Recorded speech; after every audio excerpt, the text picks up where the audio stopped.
मुझे उम्मीद है कि आप सभी अच्छे हैं और आज मैं लेकर आई हूं द मोस्ट अवेटेड इस साल के 11th केमिस्ट्री का आखिरी chapter class 11th chemistry hydrocarbons. बहुत से बच्चे बेसब्री से इंतजार कर रहे थे इस वीडियो का और मुझे पूरी उम्मीद है कि you will find this video super duper useful. I have try to give in my best. तो पूरे वीडियो को देखने के बाद आपके कॉन्सेप्ट्स होंगे क्रिस्टल क्लियर। तो मैं हूं Roshni from Learner Hub, the free learning platform, जहां पर आप फिजिक्स, केमिस्ट्री, मैथ्स, बायोलॉजी सब कुछ पढ़ सकते हो absolutely for free at learnerhub.com। तैयार हैं सभी लोग? Let's get started.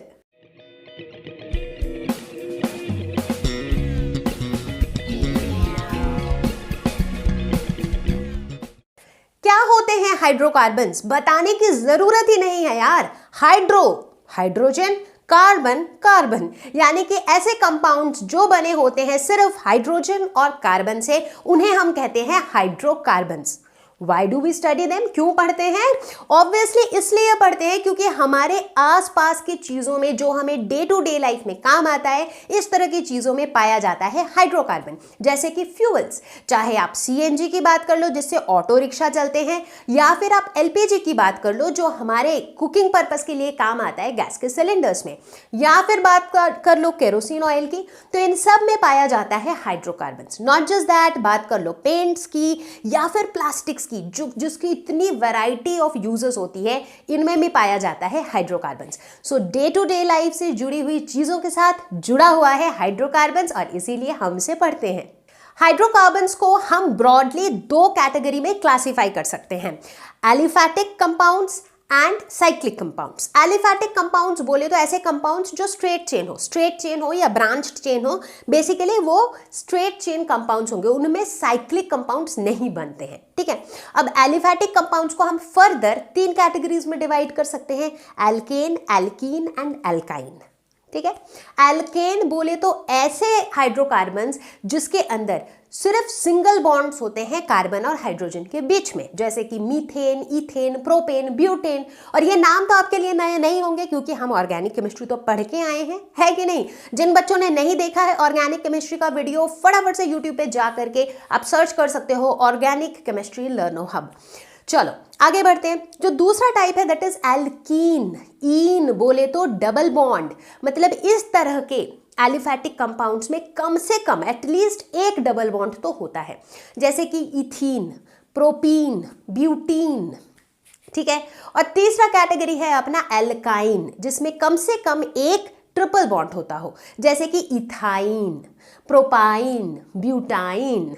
ओके, अब चलो देखें कि साइक्लिक कंपाउंड्स क्या होता है। साइक्लिक नाम से पता चल रहा है कि इसमें ना साइकिल बनता है। साइकिल बोले तो जहां से शुरू हुआ वापस वहीं पे आ गए, तो एक सर्कल टाइप की चीज बनती है यहाँ पर साइक्लिक कंपाउंड्स, मतलब बंद होता है उनका पूरा स्ट्रक्चर। ठीक है, तो साइक्लिक कंपाउंड्स के अंदर वापस हमारे पास दो कैटेगरीज होती हैं, एक होता है एलिसाइक्लिक और दूसरा होता है एरोमेटिक। एलिसाइक्लिक बोले तो जैसे कि साइक्लोहेक्सेन, साइक्लोपेंटेन। ठीक है, जिसमें क्या होते हैं वही 5 कार्बन एटम या 6 carbon atom, but straight chain ना होके ये यूं बंद होता है, क्लोज्ड होता है। ठीक है, तो ये हो गए हमारे एलिसाइक्लिक कंपाउंड्स। एरोमेटिक कंपाउंड्स क्या होते हैं? ये भी साइक्लिक कंपाउंड्स होते हैं, बट इनमें कुछ खास बातें होती है, जैसे कि इनके अंदर पाए जाते हैं डीलोकलाइज्ड पाई इलेक्ट्रॉन्स, यानी कि इनके अंदर हमें डबल बॉन्ड्स देखने को मिलता है। In fact most of these compounds have alternate single and double bonds, जैसे कि जो एक वेल नोन एरोमेटिक कंपाउंड है अपना बेंजीन। इन कंपाउंड्स को एरोमेटिक कंपाउंड्स इसलिए कहा जाता है क्योंकि इनकी ना बड़ी एक कैरेक्टरिस्टिक खुशबू होती है, एरोमा होती है, और उस एरोमा की वजह से इनका नाम पड़ा एरोमेटिक कंपाउंड्स। अब एलिसाइक्लिक कंपाउंड्स को हम फर्दर तीन कैटेगरी में क्लासिफाई कर सकते हैं, साइक्लोएल्केन, साइक्लोएल्कीन, साइक्लोएल्काइन। ठीक है, तो साइक्लोएल्केन बोले तो ये एक ऐसा साइक्लिक कंपाउंड है जिसके अंदर सिर्फ सिंगल बॉन्ड्स हैं, जैसे कि साइक्लोपेंटेन 5 कार्बन का कंपाउंड है, साइक्लिक है। ठीक है, और सारे सिंगल बॉन्ड्स हैं। साइक्लोएल्कीन बोले तो इसमें कम से कम एक डबल बॉन्ड हो, जैसे कि साइक्लोपेंटीन। इसमें देखो सब कुछ सेम है, यहाँ पे 5 कार्बन है, ये भी एक साइक्लिक कंपाउंड है, लेकिन इसमें एक डबल बॉन्ड है। तीसरा है साइक्लोएल्काइन। समझ ही गए होंगे आप, ये एक ऐसा साइक्लिक कंपाउंड है जिसके अंदर कम से कम एक ट्रिपल बॉन्ड हो, जैसे कि साइक्लोपेंटाइन। इसमें भी 5 कार्बन है, साइक्लिक कंपाउंड है, लेकिन एक ट्रिपल बॉन्ड है। तो चलो शुरू करें कहानी एल्केन्स की। एल्केन क्या होते हैं? जिनमें कार्बन और हाइड्रोजन के बीच में सिर्फ और सिर्फ सिंगल बॉन्ड्स होता है, तो इन्हें हम सैचुरेटेड हाइड्रोकार्बन भी कहते हैं। ठीक है, जो अनसैचुरेटेड हाइड्रोकार्बन होते हैं वो होते हैं जिनमें या तो डबल या फिर ट्रिपल बॉन्ड हो, यानी कि एल्कीन और एल्काइन जो है वो अनसैचुरेटेड वाली कैटेगरी में फॉल करेंगे। ठीक है, तो चलो फिलहाल तो एल्केन्स की कहानी चल रही है हमारी। तो एल्केन्स में अगर हम कार्बन के हाइब्रिडाइजेशन की बात करें तो हम देखते हैं कि कार्बन जो है वो sp3 हाइब्रिडाइज्ड होता है। क्यों होता है ऐसा? क्योंकि देखो, कार्बन को क्या करना है? सिर्फ सिंगल बॉन्ड बनाना है। तो चाहे वो किसी दूसरे कार्बन से जुड़ा हुआ हो या कोई हाइड्रोजन से जुड़ा हुआ हो, उसके पास एक ही ऑप्शन है कि वो सिंगल बॉन्ड बना सकता है। अब कोई भी कार्बन का एटम जो है वो टेट्रावैलेंट है, राइट? तो यानी कि वो 4 सिंगल बॉन्ड्स बनाएगा, यानी कि वो 4 एटम्स से कनेक्टेड होगा। अगर वो 4 एटम्स से कनेक्टेड होगा तो उसका हाइब्रिडाइजेशन क्या होगा? बताओ। sp3, ये सब तो पढ़ा हुआ है हमने, है कि नहीं? तो एल्केन्स में carbon is sp3 hybridised. Alkanes का जनरल फॉर्मूला होता है CnH2n+2। ठीक है, तो जब n की वैल्यू 1 है तो ये हो जाएगा CH4, n की वैल्यू 2 है तो ये हो जाएगा C2H6, n की वैल्यू 3 है तो ये हो जाएगा C3H8, राइट? तो इस तरीके से एल्केन्स की पूरी होमोलॉगस सीरीज बनती रहेगी।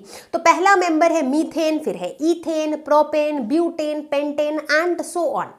तो पहला मेंबर यानी कि मीथेन जो है ये अधिकतर पाया जाता है कोल माइंस में या फिर मार्शी एरियाज में, मतलब क्या बोले, स्वम्पी एरियाज, जैसे वो कीचड़ और दलदल टाइप की जो जगहें होती है, ऐसी जगहों में मीथेन ज्यादा करके पाया जाता है। अब बचा बाटे नॉमेनक्लेचर, तो हमने पूरे डिटेल में सीख रखी है कि नहीं? ऑर्गेनिक केमिस्ट्री के अंदर जो हमारा दूसरा वीडियो था उसमें हमने नॉमेनक्लेचर खूब जम के प्रैक्टिस किया था, बट स्टिल एक बार याद दिला दूं कि एल्केन का नॉमेनक्लेचर का कैसा पैटर्न होता है? वर्ड रूट जो हमें बताता है कि उसमें कितने कार्बन है। जैसे 1 कार्बन है तो मिथ, 2 कार्बन है तो इथ, 3 कार्बन है तो प्रॉप, 4 कार्बन है तो ब्यूट, 5 है तो पेंट एंड सो ऑन। तो word root followed by ANE मतलब सिंगल बॉन्ड। तो एल्केन में सिंगल बॉन्ड होता है तो वहां पर हम सफिक्स यूज करते हैं ANE। इसी तरह से नाम पड़ा है सबका, methane, ethane, propane, butane and so on. ठीक है, अगर बात करते हैं आइसोमेरिज्म की तो हम नोटिस करते हैं कि जो शुरू के मेंबर्स हैं, for example methane, ethane, propane, इनका एक ही पॉसिबल स्ट्रक्चर है। मतलब इनका जो मॉलिक्यूलर फॉर्मूला है, फॉर एग्जांपल मीथेन की बात करें तो CH4 के लिए एक ही पॉसिबल स्ट्रक्चर है। लेकिन जैसे जैसे हम इस लिस्ट में हायर एल्केन्स की तरफ जाएंगे, हम क्या देखेंगे? उसी सेम मॉलिक्यूलर फॉर्मूला के लिए डिफरेंट स्ट्रक्चरल फॉर्मूला पॉसिबल है। बिल्कुल, चलो देखें। यहां पर हम देखते हैं कि अगर हम बात करते हैं मीथेन की या फिर ईथेन की, यहां पर क्या है, चूंकि 1 और 2 कार्बन एटम्स हैं तो भाई इनको किसी भी और तरीके से अरेंज करने की मेरी कोई पॉसिबिलिटी है ही नहीं मेरे पास, राइट? तो इसीलिए इनमें हमें मल्टीपल पॉसिबल स्ट्रक्चर्स नहीं दिखते हैं। इनफैक्ट अगर हम बात करें प्रोपेन की, जिसमें 3 कार्बन होते हैं इस तरीके से, ये सारे हाइड्रोजन है, तो यहां पर भी अगर आप देखो तो क्या मेरे पास बहुत ज्यादा ऑप्शंस है इसे अलग, इसके कुछ अलग अरेंजमेंट बनाने के?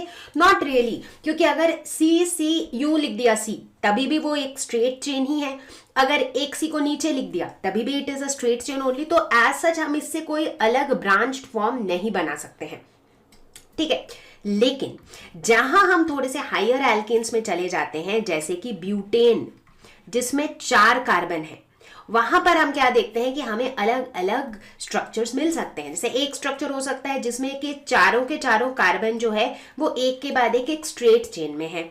दूसरा पॉसिबल स्ट्रक्चर हो सकता है कि जो ये 3 कार्बन है ये एक स्ट्रेट लाइन में है और चौथा कार्बन जो है वो इस तरह से ब्रांच्ड फॉर्म में है। तो अब अगर इन दोनों स्ट्रक्चर को कंपेयर करो तो इनका मॉलिक्यूलर फॉर्मूला तो सेम ही है, दोनों का मॉलिक्यूलर फॉर्मूला C4H10 ही है, लेकिन दोनों के जो स्ट्रक्चर्स हैं दे आर डिफरेंट। तो ये क्या हो गए? ये हो गए आइसोमर्स।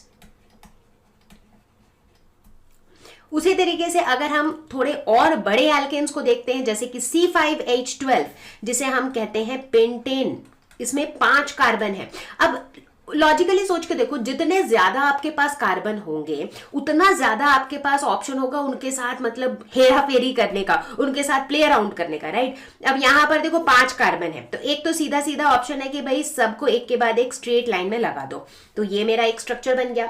दूसरा हो सकता है कि मैं 4 कार्बन को स्ट्रेट रखती हूं और जो 5th कार्बन है उसे एक ब्रांच की तरह डाल देती हूं, ये दूसरा स्ट्रक्चर पॉसिबल है। अब चूंकि यहां पर 5 कार्बन है ना, तो मैं स्ट्रेट चेन 3 कार्बन का भी रख सकती हूं और बाकी दोनों कार्बन को ब्रांच के फॉर्म में डाल देती हूं, तो ये मेरा तीसरा स्ट्रक्चर मिल गया मुझे, right. So with this what we realise is कि जैसे जैसे नंबर ऑफ कार्बन बढ़ेंगे, जैसे जैसे बड़े एल्केन्स होंगे, वहां पर हमें ज्यादा आइसोमर्स मिलेंगे। इनफैक्ट फॉर योर नॉलेज, अभी तक हमने C5 तक देखा, पेंटेन तक देखा। अगर आप हेक्सेन पर जाओगे तो हेक्सेन के पास होते हैं 5 आइसोमर्स।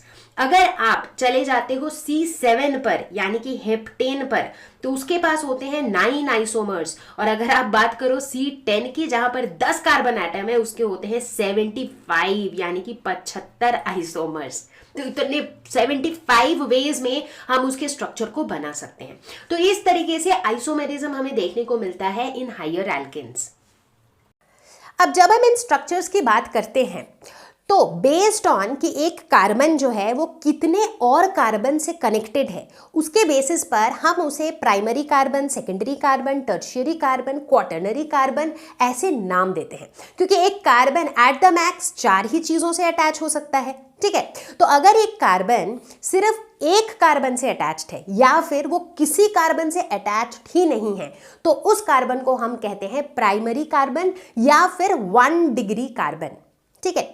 एग्जाम्पल, जैसे मान लो अगर हम बात करते हैं मीथेन की, मीथेन के स्ट्रक्चर को अगर आप इमेजिन करो, अगर आप देख ही लो स्क्रीन पर, तो देखो कार्बन जो है चारों के चारों हाइड्रोजन से कनेक्टेड है, राइट। बट क्या ये कार्बन किसी और कार्बन से कनेक्टेड है?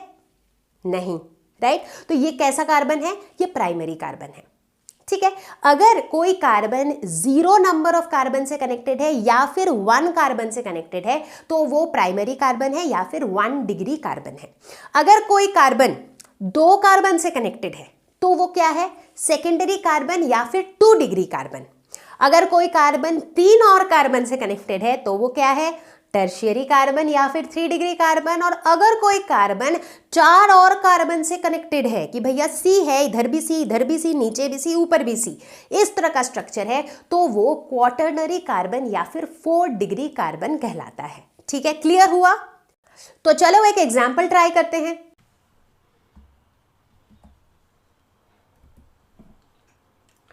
तो चलो फटाफट से एक एग्जाम्पल करते हैं। इन द एल्केन, ये जो भी एल्केन यहां पर दिया हुआ है, identify 1 degree, 2 degree, 3 degree carbon atoms and give the number of hydrogen atoms bonded to each of these, ठीक है। तो सबसे पहले तो स्ट्रक्चर को थोड़ा और ढंग से बना लेते हैं।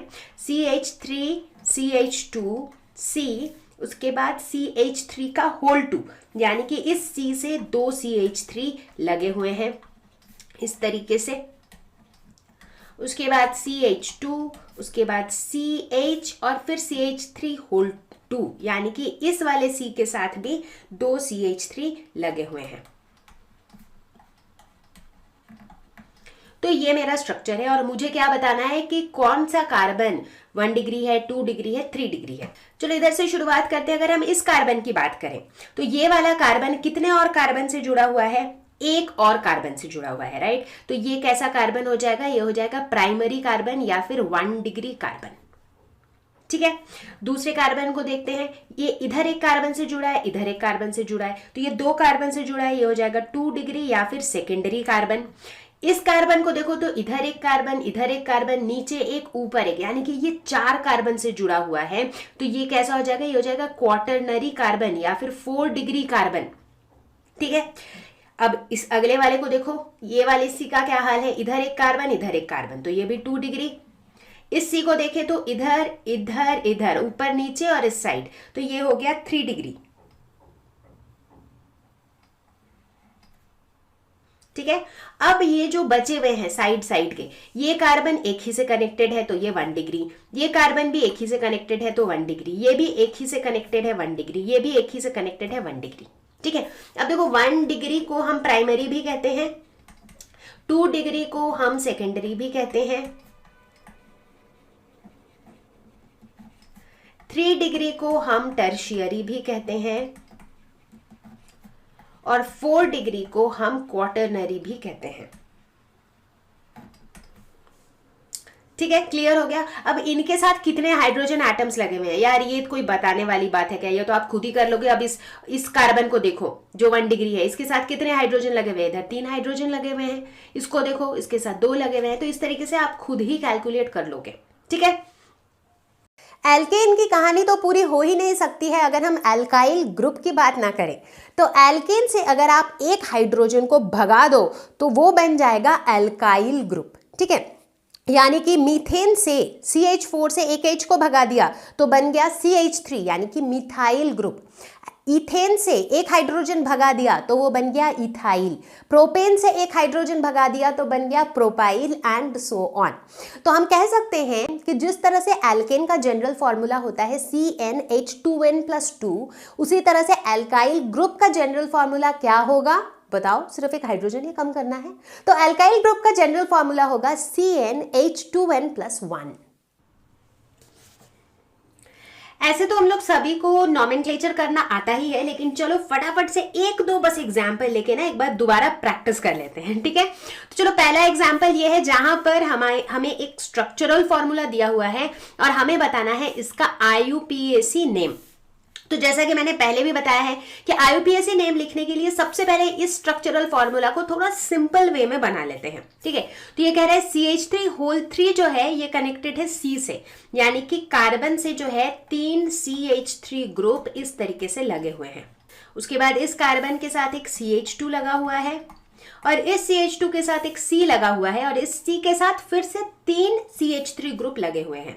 तो अब हमें इसका IUPAC नेम बताना है। सबसे पहले हम क्या करते हैं, लॉन्गेस्ट चेन निकालते हैं। 1 2 3 4 5 1 2 3 4 5 1 2 3 4 5, कहीं से भी हम देख लें हर जगह से 5 कार्बन का चेन ही लॉन्गेस्ट चेन है। तो चलो इसे इस तरह से नंबर कर देते हैं 1 2 3 4 5। इधर से करें इधर से करें एक ही बात है, क्योंकि सारे के सारे जो हमारे सब्स्टिट्यूएंट ग्रुप है वो सारे के सारे क्या है, मिथाइल ग्रुप। ठीक है, तो कुल मिला के कितने मिथाइल ग्रुप है? 4। 4 के लिए हम कौन सा प्रीफिक्स यूज करेंगे? तो मिथाइल ग्रुप लगा हुआ है, क्योंकि 4 है तो क्या यूज करेंगे? टेट्रा। कौन कौन से पोजीशन पे है? 2 नंबर कार्बन पे है और 4 नंबर कार्बन पे है। तो क्या हम इसे 2,4 लिखेंगे? नहीं, 4 ग्रुप है तो 2,2 4,4 हर एक मिथाइल ग्रुप का पोजीशन बताना जरूरी है। तो 2 2 4 4 टेट्रा मिथाइल, 5 कार्बन के लिए पेंट और सारे के सारे सिंगल बॉन्ड है तो एन, पेंटेन। तो ये हो जाएगा हमारा IUPAC नेम। एक दूसरा एग्जाम्पल ट्राई करते हैं, CH3 C2H5 इसका मतलब है कि ये वाला जो कार्बन है, इस कार्बन से 2 मिथाइल ग्रुप और 2 इथाइल ग्रुप अटैच्ड है। तो समवट लाइक दिस, ये मेरा कार्बन है, इसके साथ इस तरीके से 2 मिथाइल ग्रुप अटैच्ड है और इस तरीके से 2 इथाइल ग्रुप अटैच्ड है। ठीक है, अब देखो इसको हम फिर से थोड़ा सा और सरल करके लिखते हैं, क्योंकि ये C2 है ना, तो अक्सर ही बच्चे क्या करते हैं कि नंबरिंग ऐसे कर देते हैं 1 2 3 4, बट ये C2 बेसिकली 2 कार्बन तो इसी में है। तो इसको अगर थोड़ा और सिंप्लीफाई करें तो ये हमारा कुछ इस तरीके से होगा। 2 कार्बन है मतलब एक कार्बन यहाँ पे CH2, एक कार्बन यहाँ पे CH3, तो देखो C2H5 हो गया ना, और नीचे भी इसी तरीके से यहाँ पर CH2, यहाँ पर CH3 और ऊपर एक हमारा CH3 था ही। ठीक है, अब ढूंढो लॉन्गेस्ट चेन। तो 1 2 3 4 सीधे सीधे लिए तो 4 कार्बन, बट अगर ऐसे लिए 1 2 3 4 5 तो हमें लॉन्गेस्ट चेन मिल रहा है। तो चलो उसी तरह से नंबरिंग करते हैं। लेट से हमने नंबरिंग किया 1 2 3 4 और 5, तो अब क्या हुआ, 3 नंबर वाले कार्बन पे 2 मिथाइल ग्रुप लगे हुए हैं। ठीक है, तो 2 मिथाइल ग्रुप है तो हम क्या लिखेंगे, डाई मिथाइल। 2 के लिए डाई यूज करेंगे। कौन सी पोजीशन है इनकी, 3 2 बार लिखेंगे क्योंकि दोनों मिथाइल ग्रुप का पोजीशन लिखना जरूरी है। अच्छा, अब जो हमारी लॉन्गेस्ट चेन है वो 5 कार्बन की है, 5 के लिए लिखेंगे पेंट और सारे सिंगल बॉन्ड्स हैं तो N, 3 डाई मिथाइल पेंटेन। ये हो जाएगा हमारा IUPAC नेम। बहुत बढ़िया। एक तीसरा और example, this is the last one. इसमें मेरे पास IUPAC नेम दिया हुआ है और मुझे इसका स्ट्रक्चर बनाना है। ठीक है, ये तो आसान होता है। 3 4 4 5 टेट्रा मिथाइल हेप्टेन। तो सबसे पहले हम किस पे फोकस करते हैं कि वर्ड रूट क्या है, हेप्ट है, यानी कि इसमें कितने कार्बन होंगे, 7 कार्बन, 1 2 3 4 5 6 7, 7 कार्बन बना लिया हमने। फिर हमारा क्या होता है नेक्स्ट स्टेप, इसे हम नंबर कर देते हैं किसी भी एक साइड से, 1 2 3 4 5 6 7। अब ये कह रहा है कि 3 4 और 5, ये जो तीनों कार्बन है ना 3 4 और 5, इन पोजीशंस पे क्या लगे हुए हैं, टेट्रा मिथाइल, मतलब 4 मिथाइल ग्रुप्स लगे हुए हैं। तो 3 में लगा हुआ है एक मिथाइल ग्रुप, 4 में लगा हुआ है 2 मिथाइल ग्रुप, क्योंकि 4 हमने 2 बार लिखा है, तो 4 में एक मिथाइल ग्रुप इधर और एक मिथाइल ग्रुप इधर लगा हुआ है, और 5 में लगा हुआ है एक मिथाइल ग्रुप। तो ये हो जाएगा हमारा स्ट्रक्चरल फॉर्मूला। तो अब मेरे प्यारे बच्चों हम ये देखेंगे कि हम एल्केन्स को प्रिपेयर कैसे करते हैं, कैसे एल्केन्स बनते हैं। ऐसे तो एल्केन्स के जो मेजर सोर्सेस होते हैं वो होते हैं पेट्रोलियम एंड नेचुरल गैस, ठीक है। लेकिन यहाँ पर हम लैब में किस तरीके से एल्केन्स बनाते हैं, 3 चीज़ों से वो हम सीखेंगे। पहली चीज़ है अनसैचुरेटेड हाइड्रोकार्बन्स, यानी कि एल्कीन्स या एल्काइन्स से हम एल्केन्स कैसे बनाते हैं। दूसरा हम सीखेंगे एल्काइल हैलाइड से हम एल्केन्स कैसे बनाते हैं। और तीसरा हम देखेंगे कि कार्बोक्सिलिक एसिड से एल्केन्स कैसे बनते हैं। तो बच्चा पार्टी सबसे पहले देखते हैं कि अनसैचुरेटेड हाइड्रोकार्बन से कैसे बनाते हैं हम एल्केन, ठीक है, यानी कि एल्कीन या एल्काइन से कैसे एल्केन बनते हैं। चलो ठंडे दिमाग से, बिल्कुल ठंडे दिमाग से सोचो, पहले एक एल्कीन के बारे में एक एग्जाम्पल लेते हैं। Let's talk about ethene. क्या होता है इथीन, C2H4, राइट। इथीन का अगर हम स्ट्रक्चर देखें तो कैसा होता है, CH2 डबल बॉन्ड CH2, ठीक है। मुझे इससे बनाना क्या है, इथेन, यानी कि CH3 सिंगल बॉन्ड CH3। इन दोनों स्ट्रक्चर को ध्यान से देखो, क्या फर्क है इनमें, क्या फर्क है। CH2 डबल बॉन्ड CH2 से CH3 सिंगल बॉन्ड CH3 बनाना है। बेसिकली मुझे 2 हाइड्रोजन ऐड करने हैं, forget about this double bond and single bond, उसको अगर भूल जाते हैं थोड़ी देर के लिए, तो हमें सिर्फ 2 हाइड्रोजन एटम्स ऐड करने हैं, यानी कि मुझे एक H2 ऐड करना है। और हाइड्रोजन को ये ऐड करने को हम क्या कहते हैं, हाइड्रोजिनेशन। तो मिल गया हमें आंसर। कैसे बनाएंगे एल्केन फ्रॉम एल्कीन या alkyne, by hydrogenation, hydrogen add करके। अब यहां पर हम सिर्फ ये चीज करेंगे कि हम कुछ कैटलिस्ट का यूज करेंगे, जैसे कि प्लैटिनम, निकल, पैलेडियम, इस तरह के मेटल्स को हम कैटलिस्ट की तरह यूज करेंगे। अब आप पूछोगे कि क्यों, अगर मैं कैटलिस्ट यूज ना करूं तो तब भी हाइड्रोजनेशन होगा। फर्क सिर्फ इतना है कि उस केस में जो प्रोसेस है वो बहुत स्लो होगा, तो इसीलिए हम इन कैटलिस्ट का यूज करते हैं। अब आप पूछोगे कि बट ये कैटलिस्ट ऐसा क्या करती है, क्या काम करती है कैटलिस्ट। तो बेसिकली आप देखो, ये जो तीनों कैटलिस्ट का मैंने नाम लिया, ये सारे क्या हैं, मेटल्स हैं। तो ये मेटल्स करते कुछ यूं हैं कि जो हाइड्रोजन है ना H2, हाइड्रोजन के अंदर जो हाइड्रोजन H के बीच में जो बॉन्ड है, जो कि काफ़ी स्ट्रॉन्ग बॉन्ड है, उस बॉन्ड को तोड़ देता है और अपने साथ हाइड्रोजन का बॉन्ड बना लेता है, यानी कि मेटल हाइड्रोजन का वीक बॉन्ड बना लेता है। ठीक है, समझ आया नहीं?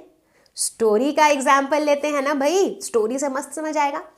मान लो कि 2 दोस्त थे, राम और श्याम, और उनके बड़ी ही अच्छी दोस्ती थी, तो बड़ी अच्छी बॉन्डिंग थी दोनों के बीच में।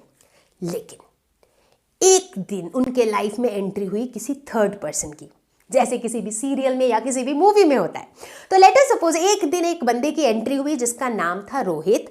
अब रोहित ने क्या किया, राम और श्याम के बीच में लड़ाई लगवा दी, फाइटिंग हो गई इनके बीच में। तो इनकी जो बॉन्डिंग थी राम और श्याम की, वो बॉन्डिंग टूट गई।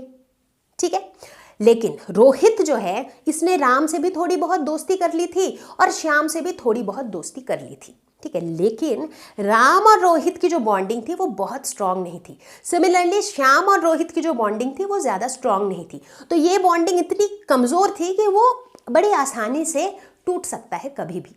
तो एग्जैक्टली वही चीज़ यहाँ पर हो रहा है।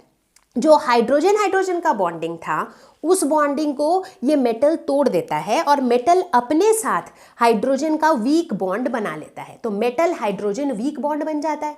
अब क्या होता है, ये बॉन्ड आसानी से टूट जाता है और ये जो दोनों हाइड्रोजन है ये जाके कहाँ पे अटैच हो जाते हैं, इथीन पे। तो जब कार्बन तो भाई टेट्रावैलेंट ही है ना, वो हाइड्रोजन को भी संभाले, डबल बॉन्ड को भी संभाले, ऐसे कैसे? तो क्या होता है, मेरा डबल बॉन्ड जो है वो सिंगल बॉन्ड बन जाता है और दोनों कार्बन पे एक एक हाइड्रोजन आ जाता है और हमें मिल जाता है इथेन यानी कि एल्केन। तो इसी तरह का प्रोसेस होता है एल्केन फॉर्मेशन का बाय हाइड्रोजनेशन। अब इस प्रोसेस में हम देखते हैं कि ये एक एक्सोथर्मिक प्रोसेस होता है जिसमें खूब सारी एनर्जी रिलीज होती है। इतना ही नहीं, यहाँ पर जो कैटलिस्ट्स की मैंने बात की उनके बारे में भी एक खास बात है। अगर हम प्लैटिनम या पैलेडियम जैसे कैटलिस्ट यूज करते हैं तो ये तो रूम टेम्परेचर पे ही काम करते हैं, लेकिन अगर हम निकल कैटलिस्ट को यूज करते हैं तो उस केस में इसे हाई टेम्परेचर की जरूरत होती है। तो चलो अब देखेंगे कि how do we prepare alkanes from alkyl halides. तो इसमें हम दो मेथड्स की बात करेंगे। पहला मेथड है रिडक्शन ऑफ एल्काइल हैलाइड्स और दूसरा मेथड है वुड्स रिएक्शन। तो जो पहला मेथड है that is reduction of alkyl halides. देखो हमने पढ़ा है ना, ऑक्सीडेशन, रिडक्शन, ये सब तो पढ़ा है हमने। रिडक्शन का मतलब क्या होता है? रिडक्शन का मतलब एक तरीके से हम कह सकते हैं एडिशन ऑफ हाइड्रोजन, उसको भी हम रिडक्शन कह सकते हैं, है कि नहीं? Addition of oxygen is oxidation, addition of hydrogen is reduction. ठीक है, तो यहां पर भी कुछ वैसा ही हो रहा है। एल्काइल हैलाइड्स, अब हैलाइड्स बोले तो क्लोराइड हो सकता है, ब्रोमाइड हो सकता है, आयोडाइड हो सकता है, कुछ भी हो सकता है। तो देखो एग्जाम्पल लेते हैं क्लोराइड का। यहां पर हमने क्या किया, ये क्या है मेरा, ये मिथाइल क्लोराइड है। मिथाइल क्लोराइड के साथ हमने हाइड्रोजन को ऐड किया, बट किस कंडीशन पे ऐड किया? With zinc and dilute HCl। किसके प्रेजेंस में? जिंक और डाइल्यूट HCl में हमने इसमें हाइड्रोजन ऐड किया। ठीक है, अब जिंक और डाइल्यूट HCl का काम क्या है? तो जिंक प्लस डाइल्यूट HCl जो है ये हमें देता है नेसेंट हाइड्रोजन। अब आप पूछोगे कि भैया हाइड्रोजन तो सुना था, नेसेंट हाइड्रोजन क्या है? तो देखो बहुत सारे ऐसे कंपाउंड्स होते हैं। तो बेसिकली नेसेंट हाइड्रोजन एक हाइड्रोजन का ही बहुत ज्यादा रिएक्टिव फॉर्म है। तो इसीलिए बहुत सारे ऐसे कंपाउंड्स होते हैं जो नॉर्मल हाइड्रोजन के साथ रिएक्ट नहीं करते हैं, बट वो भी नेसेंट हाइड्रोजन के साथ रिएक्ट करते हैं। तो ये क्या होता है? ये हाइड्रोजन का ही एक रिएक्टिव फॉर्म होता है। इनफैक्ट जो नेसेंट हाइड्रोजन होता है ये एक बहुत अच्छा रिड्यूसिंग एजेंट होता है। तो ये किसी को भी फटाक से रिड्यूस कर देता है, और यहां पर भी वो वही कर रहा है। किसको रिड्यूस कर रहा है? एल्काइल हैलाइड को। ठीक है, बात समझ में आ गई? Very good. तो देखो यहां क्या हो रहा है, मिथाइल क्लोराइड के साथ जब हम हाइड्रोजन को रिएक्ट करा रहे हैं, ठीक है, तो हमें क्या मिल रहा है? CH4 plus HCl। CH4 कैसे मिल गया? देखो ये H कहां से आया? नेसेंट हाइड्रोजन से ये H आ गया, और बाकी जो क्लोरीन है ये क्लोरीन दूसरे वाले H के साथ मिलके HCl बना दिया। तो मेरा तो मेन फोकस था कि भैया मुझे एल्केन मिलना चाहिए, जो कि मुझे मिल गया। ठीक है, तो अब अगर कभी भी आपको ऐसा कोई क्वेश्चन आ जाए जिसमें मिथाइल क्लोराइड की जगह इथाइल क्लोराइड हो या प्रोपाइल क्लोराइड हो, तो प्रोडक्ट तो आप बता ही दोगे क्योंकि सिमिलरली रिएक्शन होगा। अच्छा, अब यहाँ पर ये जो रिड्यूसिंग एजेंट है, यहाँ पर तो हमने नेसेंट हाइड्रोजन को यूज किया as reducing agent, but reducing agent के कुछ ऑल्टरनेटिव्स भी हम इस रिएक्शन में यूज कर सकते हैं, जैसे कि LiAlH4 या फिर NaBH4। इनको भी हम इस रिएक्शन में रिड्यूसिंग एजेंट की तरह यूज कर सकते हैं। कुछ और रिएक्शंस ट्राई करते हैं। अब देखो इथाइल क्लोराइड के साथ जब नेसेंट हाइड्रोजन रिएक्ट करेगा तब भी रिडक्शन होगा। क्या बन जाएगा?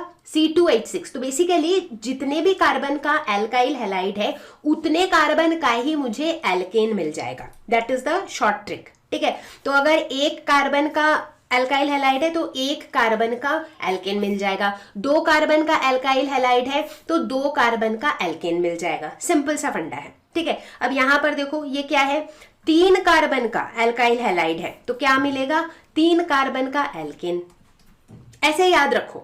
ठीक है, सो जितने कार्बन का एल्काइल हैलाइड रिडक्शन के बाद उतने ही कार्बन का एल्केन। अब एक अहम सवाल कि यार जब सारे के सारे एल्काइल हैलाइड्स रिड्यूस होके एल्केन्स बना रहे हैं, then why not alkyl fluorides? Fluorides क्यों नहीं रिड्यूस होते हैं? बहुत ही सिंपल सीधा सादा सा आंसर है। दैट इज बिकॉज कार्बन और फ्लोरीन का जो बॉन्ड है that is super duper strong in alkyl fluoride. मतलब जैसे वो कहते हैं ना, फेविकॉल का जोड़ है आसानी से टूटेगा नहीं, तो कुछ वैसा ही है। कार्बन और फ्लोरीन का जो बॉन्ड है वो कार्बन कार्बन बॉन्ड से या फिर कार्बन हाइड्रोजन बॉन्ड से काफी ज्यादा स्ट्रॉन्ग है, इसीलिए एल्काइल फ्लोराइड्स रिड्यूस नहीं हो पाते हैं टू फॉर्म एल्केन्स। तो चलो बच्चों, अब हम सीखते हैं कि एल्काइल हैलाइड से हम एल्केन कैसे बनाते हैं बाय वुड्स रिएक्शन। तो ये एक बहुत ही इंपॉर्टेंट और बहुत ही अच्छा कॉन्सेप्ट है, तो ध्यान से समझना, ठीक है। तो यहाँ पर हम करते क्या हैं, इस रिएक्शन में हम एल्काइल हैलाइड को रिएक्ट करवाते हैं सोडियम से इन presence of dry ethereal solution. Dry बोले तो ड्राई या एनहाइड्रस का मतलब है कि फ्री फ्रॉम मॉइस्चर, बिल्कुल भी वाटर नहीं होगा उसमें। इथेरियल का मतलब होता है कि किसी भी सब्सटेंस को अगर आप ईथर में डिसॉल्व कर दो तो जो सॉल्यूशन मिलेगा वो है इथेरियल सॉल्यूशन, ठीक है। तो जब आप सोडियम से रिएक्ट करवाओगे इन presence of dry ethereal solution तो आपको क्या मिलेगा, हायर एल्केन्स। अब हायर एल्केन्स क्यों, अभी समझ में आएगा। तो इस तरह के रिएक्शंस को हम कहते हैं वुड्स रिएक्शन। तो चलो एक एग्जांपल लेते हैं। लेट अस सपोज मैंने एक मिथाइल हैलाइड लिया, कोई सा भी halide, let's say methyl bromide लिया, ठीक है। अब मैं मिथाइल ब्रोमाइड के 2 मॉलिक्यूल्स लूंगी, ठीक है, और इसको सोडियम से रिएक्ट करवाऊंगी। तो होगा कुछ यूं कि जो ये ब्रोमाइड वाला पार्ट है ना, ये सोडियम के साथ रिएक्ट करके अपना अलग निकल जाएगा। तो बचेगा क्या, 2 मिथाइल वाले पार्ट, और ये 2 मिथाइल वाले पार्ट मिल करके क्या बनाएंगे, इथेन, करेक्ट। तो देखा जाए तो मैंने शुरुआत की थी मिथाइल हैलाइड से, है ना, लेकिन मुझे मिला क्या, इथेन। तो मतलब एक कार्बन वाला हैलाइड लिया था बट 2 कार्बन वाला एल्केन मिला, तो इसीलिए हम कहते हैं कि इसमें हायर एल्केन्स बनते हैं, ठीक है। समझ आ गया लगभग क्या होता है वुड्स रिएक्शन में, ग्रेट। अब एक बहुत इंपॉर्टेंट बात कि यहाँ पर मैंने अभी भी फोकस किया था कि ये जो है इन presence of dry ethereal solution होता है। ड्राई ही क्यों, क्या दिक्कत है अगर वो ड्राई ना हो, अगर उसमें थोड़ा मॉइस्चर रह जाए, थोड़ा पानी रह जाए, दिक्कत है। क्योंकि जब हम इस वुड्स रिएक्शन के मैकेनिज्म को डिटेल में ऑब्जर्व करते हैं तो हम देखते हैं कि इस रिएक्शन के दौरान जो इंटरमीडिएट बनता है वो क्या होता है, वो एक फ्री रेडिकल होता है, और जो फ्री रेडिकल होता है ये बड़ी ही आसानी से H+ से रिएक्ट करता है। और अगर वाटर रहेगा तो वाटर में तो H+ OH- रहेगा ना, तो अगर वाटर प्रेजेंट रहा वहां पे तो जो मेरा इंटरमीडिएट है ना वो तो H+ से रिएक्ट करके निकल पड़ेगा अपना अलग, बट ऐसा हम होने नहीं देंगे क्योंकि हमें तो बनाना है एल्केन। तो इसीलिए हम इंश्योर करते हैं कि it happens, this reaction happens in presence of dry ethereal solution. समझ आई बात? तो चलो अब रिएक्शन को देखते हैं, तब और अच्छे से समझ आएगा। तो देखो एग्जैक्टली इस रिएक्शन में वही हो रहा है जो मैंने बताया था अभी।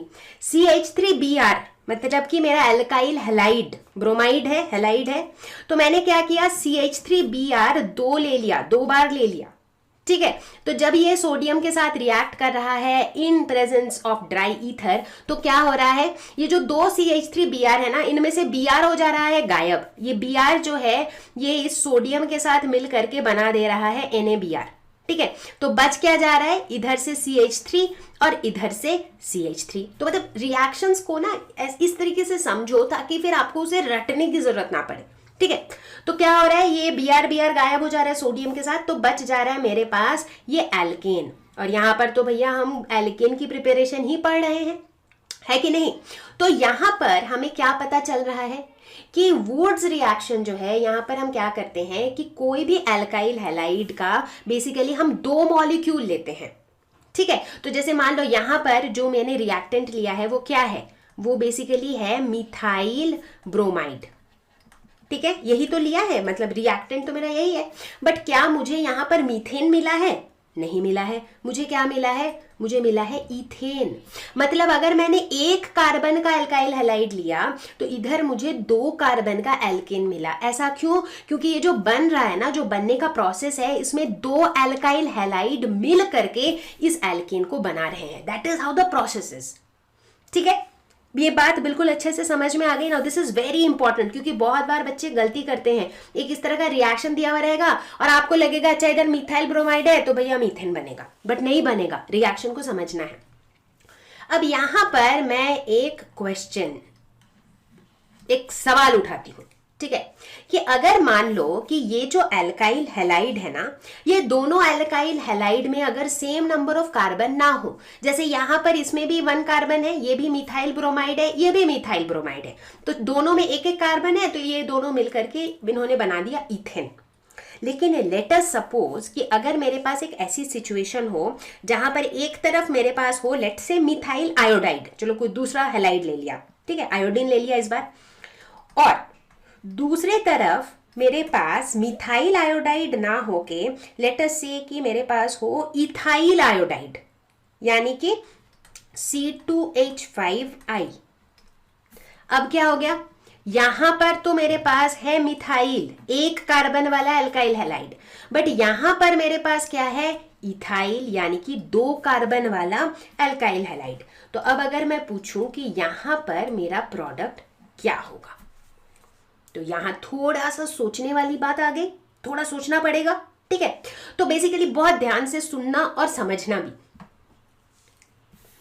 तो बच्चों यहां पर मुझे मिलेगा कोई एक एल्केन नहीं मिलेगा, मुझे यहां पर मिलेगा मिक्सचर ऑफ 3 एल्केन्स। यस, यहां पर मुझे बहुत से बच्चे रैंडमली देख के बोलेंगे अच्छा ठीक है, तो यहां पर इधर 1 कार्बन का है, इधर 2 कार्बन का है, तो यहां पर 3 कार्बन का एल्केन मिल जाएगा, यानी कि प्रोपेन मिल जाएगा। But this is not so straight forward, ऐसा नहीं होता है। होता क्या है कि हमें मिलता है 3 डिफरेंट एल्केन्स का मिक्सचर, ठीक है। एग्जैक्टली कैसे मिलता है चलो मैं दिखाती हूं। तो लेट अस सपोज अगर हम इसी रिएक्शन की बात करते हैं, तो रिएक्शन जो मतलब अंदर ही अंदर जो रिएक्शन है ना, वो कुछ इस तरीके से परफॉर्म होता है कि ये जो CH3I है, यानी कि जो मिथाइल आयोडाइड है, ये जब सोडियम के साथ मिलता है, तो ये जब अगर हम मान लेते हैं कि 2 मिथाइल आयोडाइड है, तो उस केस में ये क्या बनाएगा, इथेन, ठीक है।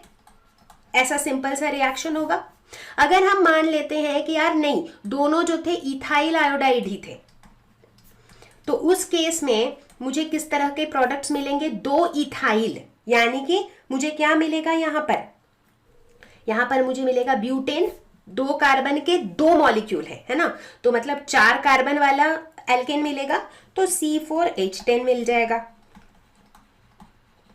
और अगर हम ऐसा मान लें कि यार एक था CH3I और जो दूसरा था वो C2H5I था, तो उस केस में मुझे क्या मिलना चाहिए आइडियली, इधर 1 कार्बन इधर 2 कार्बन, तो आइडियली C3H8 3 कार्बन वाला एल्केन मिलना चाहिए प्लस 2 सोडियम आयोडाइड, ठीक है।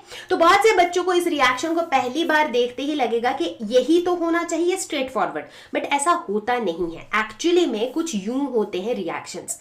तो जो रिएक्शन जब होता है तो बेसिकली मुझे 3 एल्केन का मिक्सचर मिलता है, और वो कौन कौन से एल्केन है, C2H6, C4H10 एंड C3H8।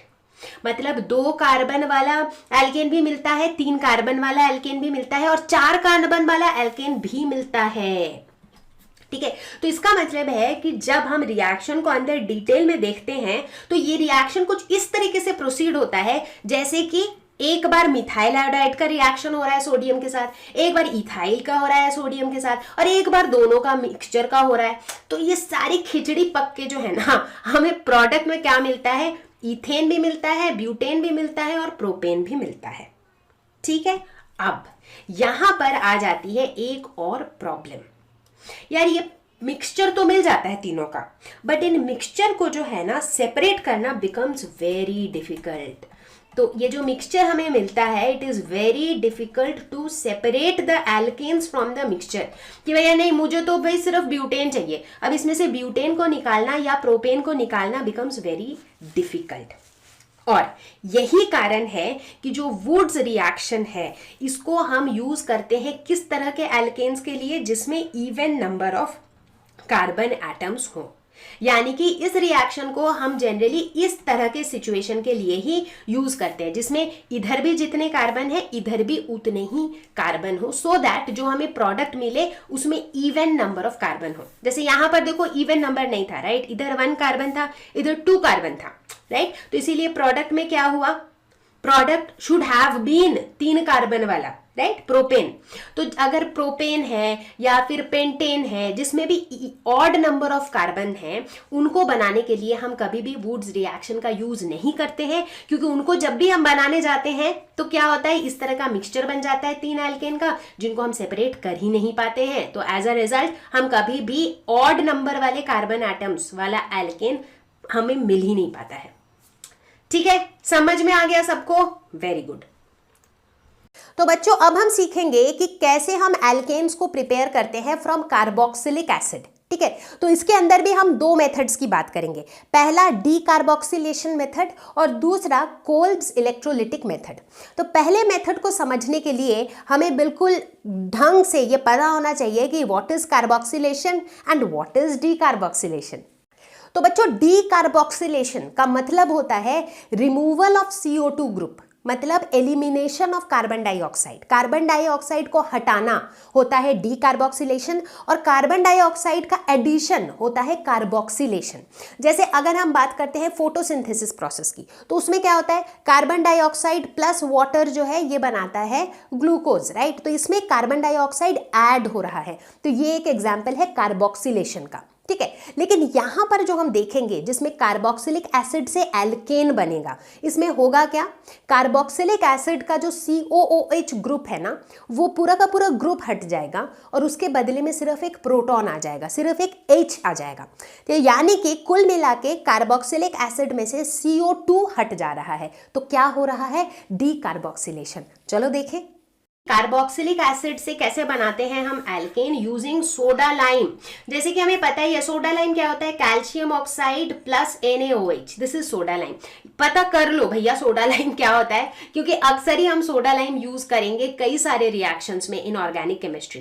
ठीक है, तो कार्बोक्सिलिक एसिड से कैसे बनाते हैं हम क्या करते हैं, हम लेते हैं sodium salt of carboxylic acid.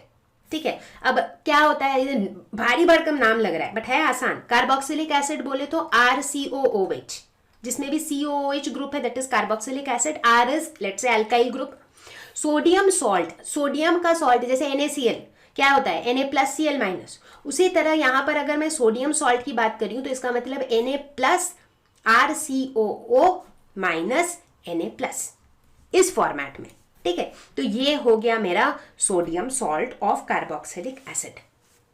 ठीक है, समझ में आ गया, रटना नहीं पड़ेगा किसी को भी फॉर्मूला, क्योंकि चीज समझ में आ गई आपको, है ना।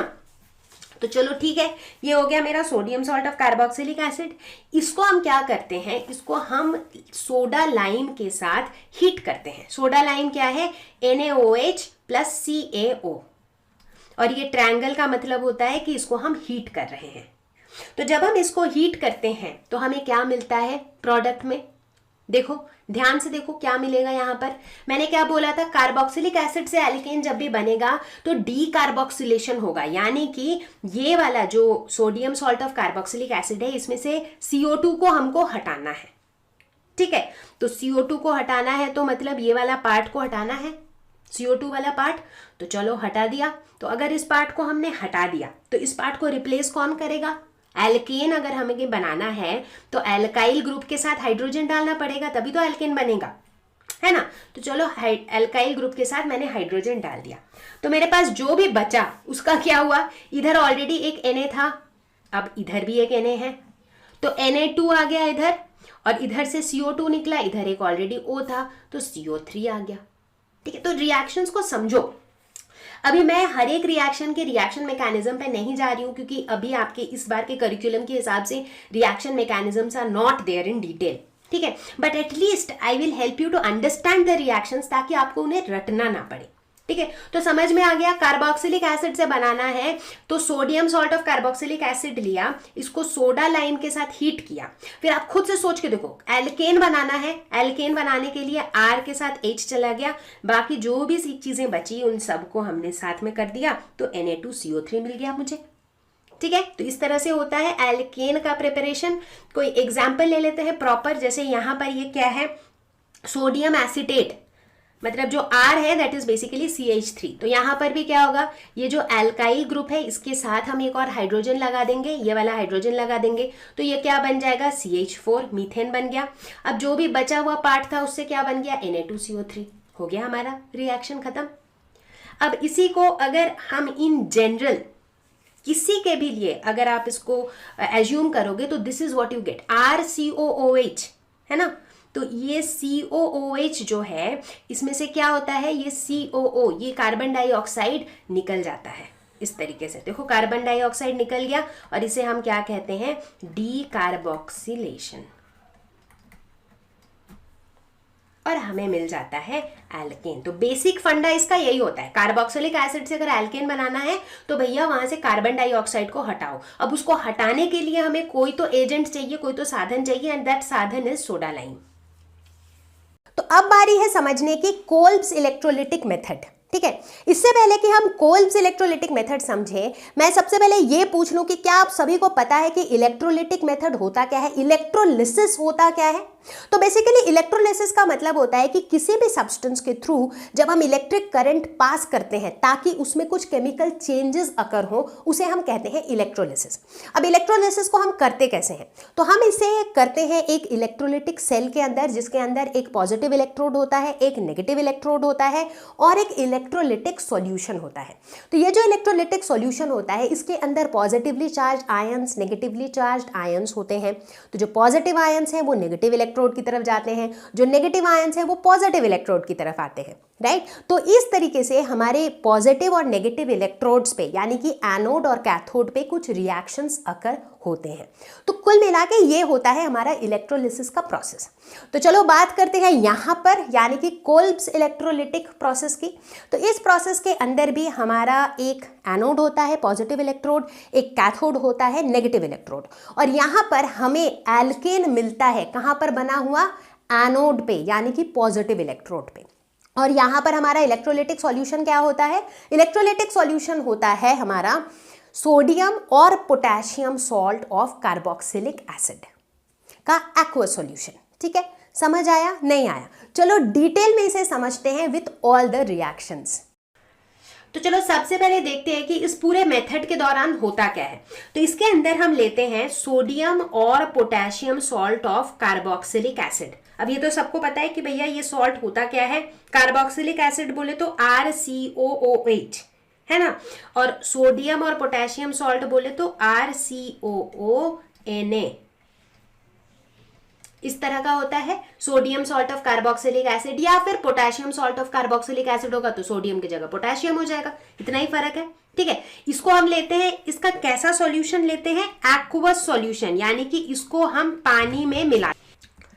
तो यहाँ पर जो कुल मिला के जो इलेक्ट्रोलिसिस का प्रोसेस होगा उसमें क्या होगा कि ये sodium salt of carboxylic acid का जो एक्वस सॉल्यूशन है उसको हम इलेक्ट्रोलाइज करेंगे और हमें मिलेगा क्या, हमें मिलेगा एल्केन्स। और कहां पर मिलेगा, एट द एनोड। तो चलो ओवरऑल जो रिएक्शन होगा उस रिएक्शन को देखते हैं। तो ओवरऑल रिएक्शन कुछ ऐसा होगा। तो लेट अस सपोज ये जो कार्बोक्सिलिक एसिड का सॉल्ट हम ले रहे हैं, लेट्स से फॉर इंस्टेंट हम लेते हैं sodium salt of sodium acetate लेते हैं। ठीक है, तो सोडियम एसिटेट कुछ ऐसा होगा CH3COO माइनस Na+। तो बेसिकली ये जो R था इसके जगह हमने CH3 ले लिया।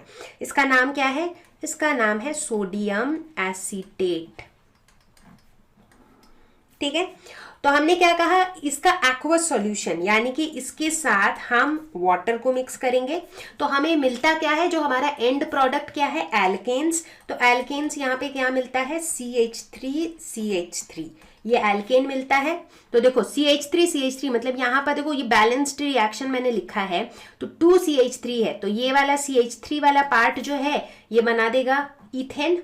ठीक है, अब मेरे पास बचेगा क्या, ये COO बचेगा जो कि CO2 की तरह निकल जाएगा, 2CO2, क्योंकि यहाँ पर 2 भी है ना इधर। ठीक है, चलो ये भी निकल गया। अब क्या बचा, इधर से मेरे पास बचा Na+ और इधर क्या है H2O। H2O बोले तो H+OH-। तो Na+OH- ये मिलके क्या बना देगा, 2NaOH, और क्या बच जाएगा H+, तो उससे हमें मिल जाएगा हाइड्रोजन। तो इस तरह का मेरा नेट नेट रिएक्शन होगा। इस तरीके से मुझे कोल्ब्स इलेक्ट्रोलिटिक मेथड से एल्केन मिलता है, ठीक है। लेकिन समझना ये जरूरी है कि ये रिएक्शन हो कैसे रहा है, क्या एग्जैक्टली हो रहा है ड्यूरिंग इलेक्ट्रोलिसिस। तो चलो समझते हैं स्टेप वाइज। अब हम इसी चीज को समझेंगे स्टेप वाइज। तो सबसे पहले ये समझते हैं कि जब हम sodium salt of carboxylic acid लेते हैं, जो कि यहां पर क्या है CH3COO Na+, ठीक है। तो ये कैसे डिसोशिएट करेगा, ये कैसे टूटेगा, ये बनाएगा CH3COO- प्लस Na+, ठीक है। अब चूंकि यहां पर मैंने 2 मॉलिक्यूल लिया है तो ये भी 2 होगा और ये भी 2 होगा, ठीक है। इसमें किसी को कोई डाउट नहीं है, ठीक है। तो हम करते क्या है इलेक्ट्रोलिसिस में, जैसे कि मैंने बताया, लेट अस सपोज ये जो ग्लास दिख रहा है इसके अंदर हमने इलेक्ट्रोलिटिक सॉल्यूशन ले लिया है, ठीक है। तो इसी सॉल्यूशन के अंदर, ये सॉल्यूशन क्या है, this solution is basically aqueous solution of the carboxylic acid, sodium salt of carboxylic acid. ये एक्वस सॉल्यूशन ही मेरा यहां पर है, ठीक है, इस इलेक्ट्रोलिटिक सेल के अंदर। और मेरे पास एक पॉजिटिव इलेक्ट्रोड है और एक नेगेटिव इलेक्ट्रोड है, ठीक है। जो पॉजिटिव इलेक्ट्रोड है उसको हम कहते हैं एनोड, जो नेगेटिव इलेक्ट्रोड है उसको हम कहते हैं कैथोड। ये तो सबको पता ही है, ठीक है। अब होगा क्या, जो पॉजिटिव इलेक्ट्रोड है उसकी तरफ कौन आएगा, पॉजिटिव की तरफ कौन अट्रैक्ट होता है, नेगेटिव, है ना। तो यहां पर देखो, ये जो एक्वस सॉल्यूशन था उसमें ये मेरा नेगेटिव आयन बनेगा और ये मेरा पॉजिटिव आयन बनेगा। इस तरीके से डिसोसिएशन हो रहा है इस लिक्विड के अंदर। तो यानी कि ये किसकी तरफ जाएगा, ये नेगेटिव आयन, ये एनोड की तरफ जाएगा जो कि पॉजिटिव इलेक्ट्रोड है। तो फिर देखते हैं, चलो एनोड पे जो कि मेरा पॉजिटिव इलेक्ट्रोड है वहां पे किस तरह के रिएक्शंस हो रहे होंगे। एनोड की तरफ पहुंच जाएगा मेरा CH3COO-। अब एनोड के पास पहुंच के ये क्या करेगा, भैया इसको अपने ऊपर ये एक्स्ट्रा चार्ज नहीं चाहिए, किसी को भी नहीं चाहिए होता है। सब क्या चाहते हैं कि भैया हम चार्ज वार्ज छोड़ के बिल्कुल मोक्ष प्राप्त कर ले, बिल्कुल स्टेबल हो जाएं, है ना। तो ये क्या करेगा, ये एनोड के पास जाएगा और वहां जाके बोलेगा कि भाई ये मेरा इलेक्ट्रॉन तू ले ले, है ना। तो ये अपना इलेक्ट्रॉन को दे देगा। कितने इलेक्ट्रॉन देगा, यहां पर मैं 2 मॉलिक्यूल्स की बात कर रही हूं, तो 2 इलेक्ट्रॉन्स देगा, क्योंकि एक मॉलिक्यूल में 1 इलेक्ट्रॉन है, 2 मॉलिक्यूल में 2 इलेक्ट्रॉन है, तो ये अपने दोनों इलेक्ट्रॉन दे देगा। तो ये क्या बन जाएगा, ये बन जाएगा CH3COO। अब इस ऑक्सीजन पे क्या होगा, देखो ऑक्सीजन का 1 इलेक्ट्रॉन तो कार्बन के साथ शेयर हो रहा है, बट ऑक्सीजन में टोटल कितने वैलेंस इलेक्ट्रॉन होते हैं, 6। तो बाकी के 5 वैलेंस इलेक्ट्रॉन इस तरीके से रहेंगे, ठीक है। यहां तक समझ में आ गया। चलो ठीक है भैया, इसने अपने चार्ज तो दे दिए। अब क्या होगा, अब होगा कुछ यूं कि ये वाला जो बॉन्ड है ना कार्बन कार्बन के बीच में, ये बॉन्ड का हो जाएगा क्लीवेज, तभी तो बनेगा मेरा एल्केन। तो जब इस बॉन्ड का क्लीवेज हो जाएगा तो क्या होगा, इस बॉन्ड में कितने इलेक्ट्रॉन है, 1 2, ठीक है। अब यहां पर इलेक्ट्रोनेगेटिविटी डिफरेंस कुछ खास है नहीं, तो इसका जब क्लीवेज होगा तो 1 इलेक्ट्रॉन इस कार्बन के पास, 1 इसके पास। तो हमें यहां से क्या मिल जाएगा, हमें यहां से कुछ ऐसा मिल जाएगा 2CH3, जहां पर इस कार्बन के पास 1 इलेक्ट्रॉन और साथ में इधर क्या हो जाएगा 2, इस कार्बन के पास 1 इलेक्ट्रॉन आ जाएगा और इस ऑक्सीजन के पास भी एक अनपेयर्ड इलेक्ट्रॉन है, तो ये दोनों इलेक्ट्रॉन मिलकर एक डबल बॉन्ड बना लेंगे। तो यहां पर एक डबल बॉन्ड, और ये कार्बन जो है ऑलरेडी ऑक्सीजन के साथ एक डबल बॉन्ड में था, तो ये क्या बन गया, CO2 बन गया, है कि नहीं। तो बेसिकली ये क्या बन गया, ये बन गया 2CH3 जिसमें एक अनपेयर्ड इलेक्ट्रॉन है प्लस 2CO2। तो ये क्या है मेरा, ये मेरा मिथाइल फ्री रेडिकल है ना, फ्री रेडिकल है, ना तो पॉजिटिवली चार्ज है ना ही नेगेटिवली चार्ज है, इनको हम कहते हैं फ्री रेडिकल। अब ये जो 2 मिथाइल के फ्री रेडिकल हैं ये आपस में कंबाइन हो जाते हैं। तो मिथाइल के जो ये 2 फ्री रेडिकल हैं ये क्या करेंगे, ये इस तरीके से कंबाइन हो जाएंगे, क्योंकि दोनों के पास एक एक फ्री इलेक्ट्रॉन है। तो ये अनपेयर्ड इलेक्ट्रॉन जो है ये दोनों मिल करके पेयर अप हो जाएंगे और हमें क्या मिलेगा, CH3CH3। तो ये कार्बन और कार्बन के बीच में ये 2 इलेक्ट्रॉन एक बॉन्ड बना देंगे, और ये क्या है, ये है मेरा इथेन यानी कि एल्केन। तो इसीलिए मैंने कहा था कि इसका रिजल्ट ये होता है कि एल्केन बनता है कहां पर, एनोड पर।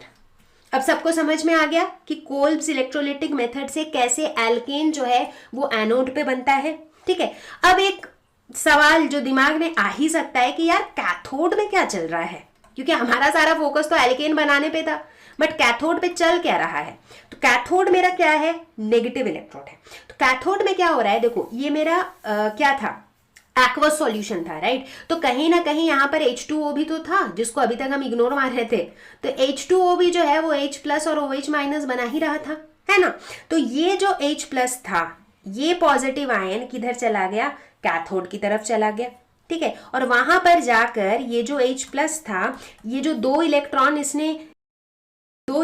इधर छूट रहे थे, उन इलेक्ट्रॉन्स को ये ले लेके बना लेता है hydrogen gas. And that is why Kolbe's electrolytic process के अंदर जो है हाइड्रोजन गैस भी लिबरेट हो रहा होता है। जैसे देखो यहाँ पर हाइड्रोजन गैस भी लिबरेट हो रहा होता है और ये एल्केन भी बन रहा होता है। ठीक है, तो इस तरीके से यहाँ पर मल्टीपल चीजें चल रही होती हैं अंदर में, but I don't want to make it more complicated for you. तो आपको ये समझना था कि एल्केन किस तरीके से sodium salt of carboxylic acid से बना बाय इलेक्ट्रोलिसिस। तो सबको समझ आ गया कोल्ब्स इलेक्ट्रोलिटिक मेथड। तो चलो एक सवाल हो जाए इसी पे। तो एक बात बताओ कि इस मेथड से क्या हम मीथेन बना सकते हैं। मीथेन एक एल्केन है, तो क्या हम मीथेन को कोल्ब्स इलेक्ट्रोलिटिक मेथड से बना सकते हैं? And the answer is no. तो अब मैं आपसे पूछती हूं कि हम क्यों नहीं बना सकते हैं methane using Kolbe's electrolytic method. तो answer is very very simple. क्या है आंसर? हमने अभी तुरंत देखा कि यहाँ पर जो मेरा एल्केन बन रहा है वो कैसे बन रहा है, वो दो एल्काइल रेडिकल्स के कॉम्बिनेशन से बन रहा है। हमने देखा था ना कि जो मिथाइल का जो रेडिकल था, दो CH3 मिल करके एक इथेन बना रहे थे। अब मीथेन में तो एक ही कार्बन होता है, तो जब एक ही कार्बन होता है तो वो कैसे दो रेडिकल से बनेगा, बन ही नहीं पाएगा। तो इसीलिए कोल्ब्स इलेक्ट्रोलिटिक मेथड से हम इथेन या फिर इथेन से हायर एल्केन्स ही बना पाते हैं। तो बच्चों अब बारी है फिजिकल प्रॉपर्टीज के बारे में बात करने की। तो फिजिकल प्रॉपर्टीज के अंदर हम बात करेंगे physical state, melting point, boiling point, density, solubility वगैरह के बारे में। तो लेट्स गेट स्टार्टेड। तो चलो सबसे पहले बात करते हैं फिजिकल स्टेट की। फिजिकल स्टेट की अगर बात करें तो ये ऑर्डरलेस होते हैं, कलरलेस होते हैं, ये ऑलमोस्ट नॉन पोलर मॉलिक्यूल्स होते हैं। नॉन पोलर क्यों? क्योंकि एल्केन्स में होता ही क्या है, कार्बन कार्बन बॉन्ड्स और कार्बन हाइड्रोजन बॉन्ड्स। और कार्बन कार्बन के केस में तो भाई दोनों की इलेक्ट्रोनेगेटिविटी सेम ही है। कार्बन हाइड्रोजन के केस में भी कुछ खास इलेक्ट्रोनेगेटिविटी का फर्क नहीं है। इसकी वजह से ये ओवरऑल जो है ये ऑलमोस्ट नॉन पोलर मॉलिक्यूल्स होते हैं। ठीक है, अब बात करते हैं हम वैन डर वाल्स फोर्सेस की। हम देखते हैं कि ये जो मॉलिक्यूल्स होते हैं, इन मॉलिक्यूल्स के बीच में होता है weak van der Waals forces. ठीक है, इसको बहुत अच्छे से समझना। जैसे कि लेट अस सपोज मैं बात करती हूँ इथेन की, C2H6। तो ये एक इथेन का स्ट्रक्चर है, ये एक इथेन मॉलिक्यूल है। ठीक है, अब इसी तरह बहुत सारे इथेन मॉलिक्यूल्स होंगे, यहाँ बहुत जगह बहुत सारे इथेन मॉलिक्यूल्स होंगे। तो दो इथेन मॉलिक्यूल्स के बीच में जो फोर्स है वो कौन सा फोर्स है? Van der Waals forces.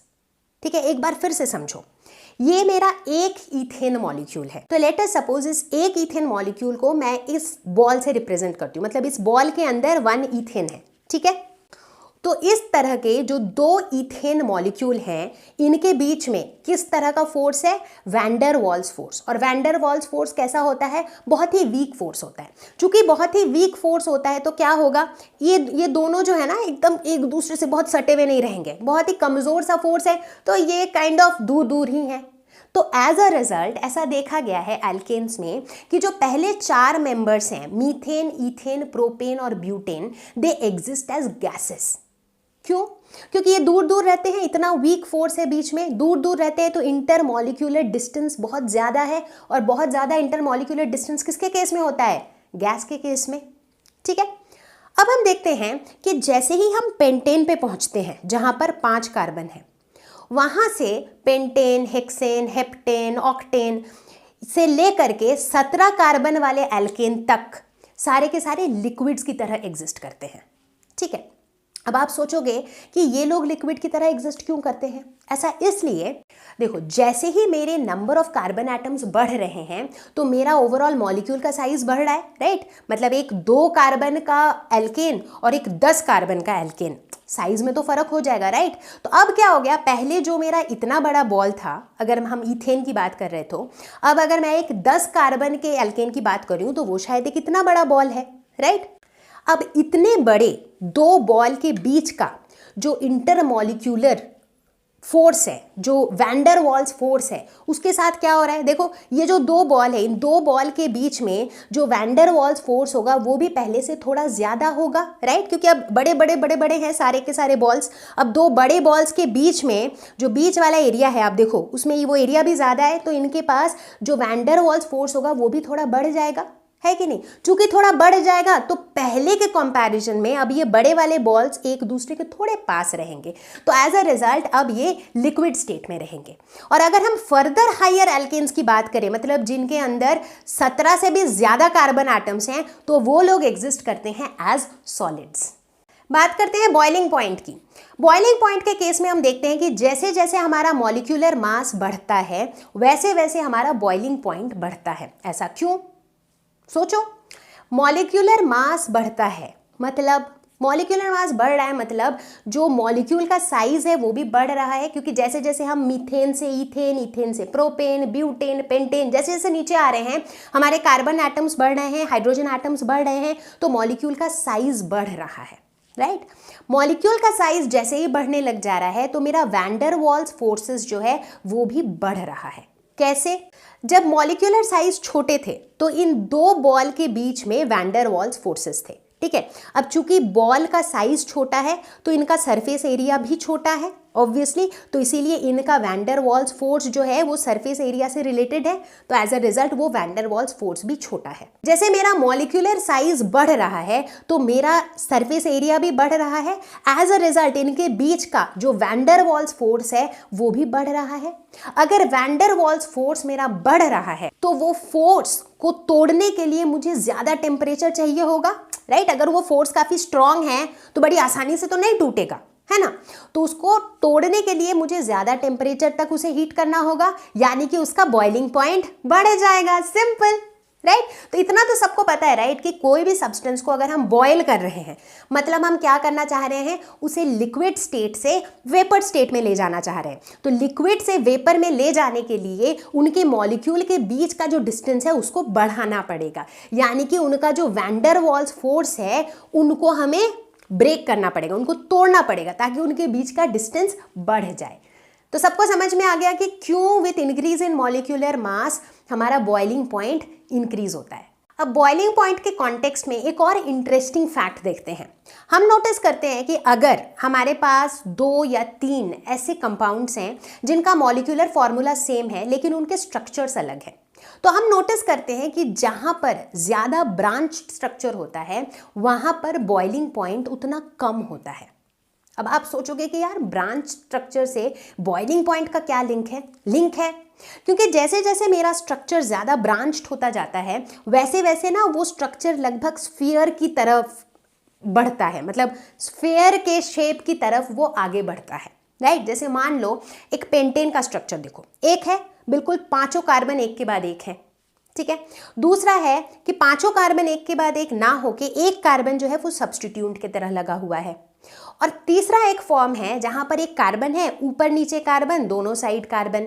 तो देखो इसका जो स्ट्रक्चर है this is almost attaining the structure of a sphere. तो जितना ब्रांच स्ट्रक्चर होगा उतना वो स्ट्रक्चर कॉम्पैक्ट होगा, उतना वो स्फीयर की तरह उसका स्ट्रक्चर होता जाएगा। उससे क्या होगा? उससे जो सरफेस एरिया ऑफ कॉन्टैक्ट होगा वो कम होता जाएगा। कैसे? डेमो देखो। सपोज अगर आपके पास इस तरह से 2 रेक्टेंगुलर सरफेसेस हो, तो जब ये 2 सरफेस ऐसे कांटेक्ट में आएंगे तो इनका ये पूरा का पूरा जो एरिया है, ये पूरा सरफेस एरिया इन कांटेक्ट है, ये पूरा का पूरा सरफेस एरिया इन कांटेक्ट है, राइट? अब अगर इसी को मैं स्फीयर से रिप्लेस कर दूं, ये दोनों स्फीयर जब कांटेक्ट में आएंगे तो इनका जो एरिया ऑफ कांटेक्ट है ये बहुत छोटा है, राइट।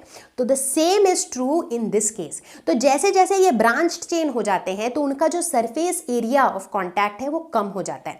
जब उनका सरफेस एरिया ऑफ कांटेक्ट कम हो जाता है तो उनका जो वैंडर वॉल्स फोर्सेस हैं वो भी वीक हो जाते हैं, क्योंकि वैंडर वॉल्स फोर्स वहीं पे ऑपरेट करेंगे ना जहां पर वो एरिया ऑफ कांटेक्ट है। अगर एरिया ऑफ कांटेक्ट ज्यादा है तो ज्यादा वैंडर वॉल्स फोर्स, अगर एरिया ऑफ कांटेक्ट कम है तो कम वैंडर वॉल्स फोर्स, राइट। तो यहां पर क्या होगा, वैंडर वॉल्स फोर्स वीक हो जाएगा। अगर वैंडर वॉल्स फोर्स वीक हो जाएगा तो बॉइलिंग पॉइंट कम हो जाएगा, सिंपल। तो अब बात करेंगे हम मेल्टिंग पॉइंट की, और यहां पर हमें फिर से कुछ बहुत इंटरेस्टिंग देखने को मिलेगा। बहुत से बच्चों को लग रहा होगा कि जिस तरह से बॉइलिंग पॉइंट का जो ट्रेंड था वो कंप्लीटली मॉलिक्यूलर साइज पे डिपेंडेंट था, तो मेल्टिंग पॉइंट का भी ऐसा ही होना चाहिए, बट ऐसा नहीं है।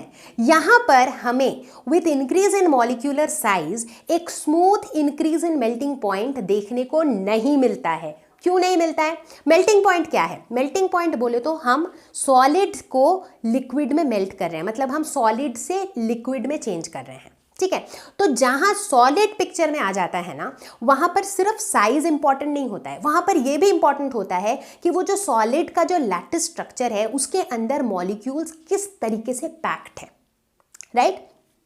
कुछ ऐसे मॉलिक्यूल्स हो सकते हैं जहां पर, कुछ ऐसे लैटिस हो सकते हैं जहां पर मॉलिक्यूल्स बहुत ही वेल पैक्ड हैं, बहुत ही अच्छे तरीके से पैक्ड हैं। जैसे कि ये एग्जांपल्स देखो ये वाला जो स्ट्रक्चर है, अगर कोई लैटिस का स्ट्रक्चर हो जिसमें आप देखो कि ये बहुत ही एक दूसरे के पास पैक्ड है, वहीं अगर आप ये स्ट्रक्चर देखो तो आप देखो कि ये जो मॉलिक्यूल्स है ना, दो इन मॉलिक्यूल्स का साइज सेम है बट इनकी जो पैकिंग की जो पैटर्न है दैट इज कंप्लीटली डिफरेंट। तो इसीलिए जब हम मेल्टिंग पॉइंट की बात करते हैं तो वहां पर मॉलिक्यूल का साइज मैटर करता है, बट साथ ही साथ ये भी मैटर करता है कि लैटिस के अंदर वो मॉलिक्यूल्स कितने अच्छे से पैक्ड है। तो ये दोनों फैक्टर्स को कंसीडर करते हुए हम देखते हैं कि सिर्फ मॉलिक्यूलर साइज के इंक्रीज होने से हमें एक smooth increase in melting point देखने को नहीं मिलता है। अब बात करेंगे सॉल्युबिलिटी के बारे में। तो इसके लिए ना एक जनरल रूल होता है कि लाइक डिसॉल्व्स लाइक, यानी कि जो पोलर है वो पोलर सॉल्वेंट में डिसॉल्व होगा, जो नॉन पोलर है वो नॉन पोलर में डिसॉल्व होगा। तो अभी मैंने बताया था कि एल्केन्स जो हैं ये नॉन पोलर मॉलिक्यूल्स होते हैं, इसीलिए ये नॉन पोलर सॉल्वेंट्स में डिसॉल्व होते हैं। नॉन पोलर सॉल्वेंट्स बोले तो अल्कोहल, ईथर। अब आप पूछोगे व्हाट अबाउट वाटर? वाटर कैसा सॉल्वेंट है? पोलर सॉल्वेंट है, राइट। H2O, हाइड्रोजन और ऑक्सीजन में इलेक्ट्रोनेगेटिविटी का फर्क होता है, इसीलिए ये पोलर सॉल्वेंट होता है। तो वाटर में जो है एल्केन्स डिसॉल्व नहीं होते हैं, और इसका बेस्ट एग्जाम्पल है कि तेल यानी कि ऑयल को जब आप पानी में डालते हो क्या वो बिल्कुल मिक्स हो जाता है पानी के साथ? नहीं, आपको ऑयल की जो लेयर है वो अलग से पानी के ऊपर दिखती है, which clearly shows that alkanes are not soluble in water. अब बारी है डेंसिटी की।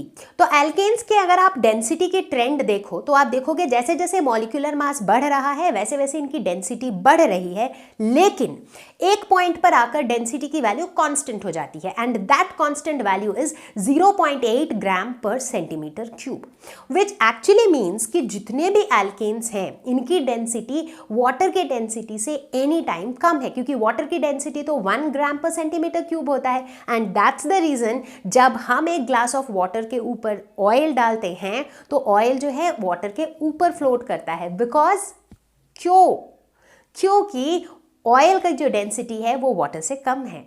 तो इसी के साथ हमारा फिजिकल प्रॉपर्टीज का डिस्कशन तो खत्म होता है। अब आ रही है केमिकल प्रॉपर्टीज ऑफ एल्केन्स, जिसके अंदर हम बात करेंगे सब्स्टिट्यूशन रिएक्शंस के बारे में, कंबशन रिएक्शंस के बारे में, isomerisation, aromatisation, reaction with steam and वगैरह वगैरह वगैरह।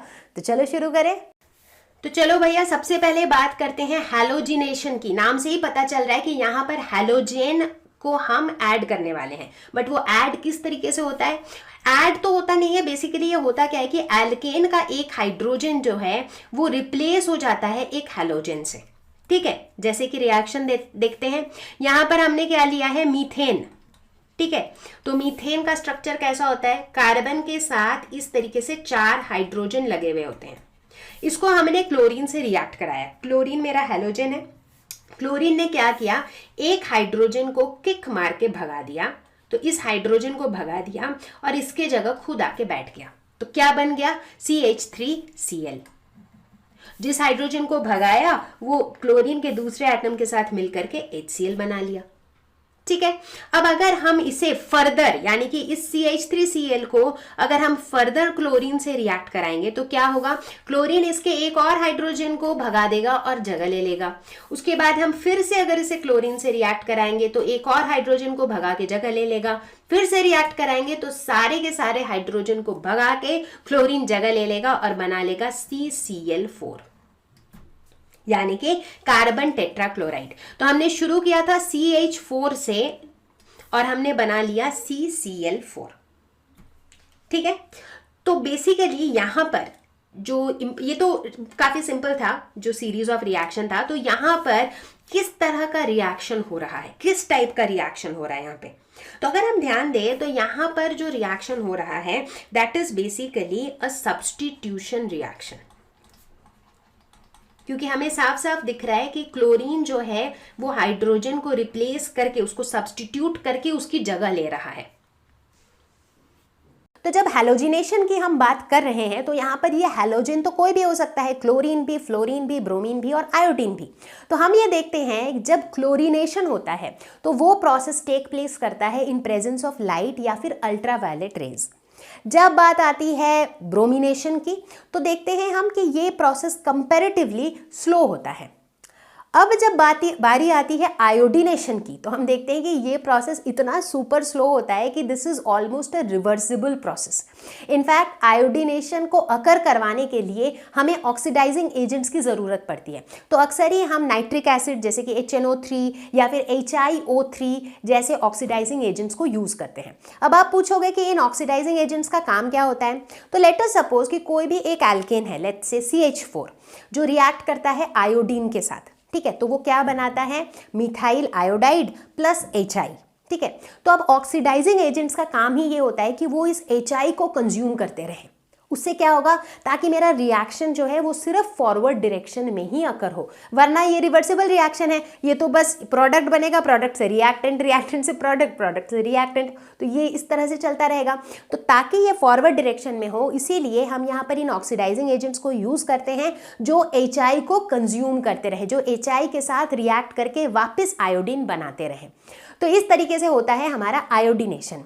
और अगर हम बात करें फ्लोरीनेशन की फिर तो पूछो ही मत कि रिएक्शन इतना ज़्यादा वायलेंट होता है कि इन्हें कंट्रोल करना मुश्किल है। इसीलिए अक्सर ही इस तरह के रिएक्शंस को अकर करने से पहले हम इन्हें डाइल्यूट कर देते हैं विथ नाइट्रोजन। तो अब अगर मैं पूछूं आपसे कि रेट ऑफ रिएक्शन जो है वो कौन से हैलोजन के केस में सबसे मैक्सिमम होता है, ऑब्वियसली फ्लोरीन, इतना वायलेंट रिएक्शन होता है, राइट। तो सबसे ज़्यादा rate of reaction fluorine, then chlorine, then bromine and then iodine. अब यहाँ पर एक और इम्पॉर्टेंट पॉइंट जो डिस्कस करना जरूरी है, अगर हम इस हैलोजिनेशन के प्रोसेस के मैकेनिज्म को डिटेल में देखें तो हम देखते हैं कि ये एक फ्री रेडिकल सब्स्टिट्यूशन रिएक्शन है। ठीक है। जिसका मतलब ये है कि इसमें जो इंटरमीडिएट बनता है, रिएक्शन में जो इंटरमीडिएट बनता है वो किस तरह का इंटरमीडिएट होता है, वो फ्री रेडिकल होता है। मतलब बीच में एक फ्री रेडिकल बनता है और फिर वहां से जाके ये बनाता है अपना जो भी हैलाइड्स बनते जाता है। ठीक है। अब यहां पर हम देखते हैं कि जो रेट ऑफ रिप्लेसमेंट होता है, मतलब हाइड्रोजन कितनी जल्दी रिप्लेस हो जाएगा बाय अ हैलोजन, ठीक है, वो क्या होता है, एक 3 डिग्री का सबसे ज्यादा होता है, 3 डिग्री रेडिकल का, उससे कम होता है 2 डिग्री का और उससे कम होता है 1 डिग्री का। सबको अब आई नाउ पता ही है कि 3 डिग्री, 2 डिग्री, 1 डिग्री क्या होता है, टर्शियरी, सेकेंडरी, प्राइमरी। टर्शियरी बोले तो अगर एक कार्बन 3 और कार्बन से जुड़ा हुआ है, सेकेंडरी बोले तो एक कार्बन 2 कार्बन से जुड़ा हुआ है, प्राइमरी बोले तो एक कार्बन एक और कार्बन से जुड़ा हुआ है, राइट। तो हम देखते हैं कि टर्शियरी वाले केस में, यानी कि इस तरह के केस में जो है हम क्या देखते हैं कि जो रेट ऑफ रिप्लेसमेंट है, मतलब हाइड्रोजन ज्यादा आसानी से हट जाता है और वो ज्यादा आसानी से रिप्लेस हो जाता है बाय हैलोजन। ठीक है। ऐसा क्यों होता है? ऐसा इसलिए होता है क्योंकि हमने पहले ही पढ़ा है, राइट, कि अगर हम सिर्फ रेडिकल्स के स्टेबिलिटी की बात करें अगर हम बात करते हैं स्टेबिलिटी ऑफ फ्री रेडिकल्स, तो हम क्या देखते हैं, सबसे ज्यादा स्टेबल कौन होता है, टर्शियरी रेडिकल, उससे कम स्टेबल होता है सेकेंडरी, उससे कम स्टेबल होता है प्राइमरी, और उससे कम स्टेबल होता है मिथाइल रेडिकल।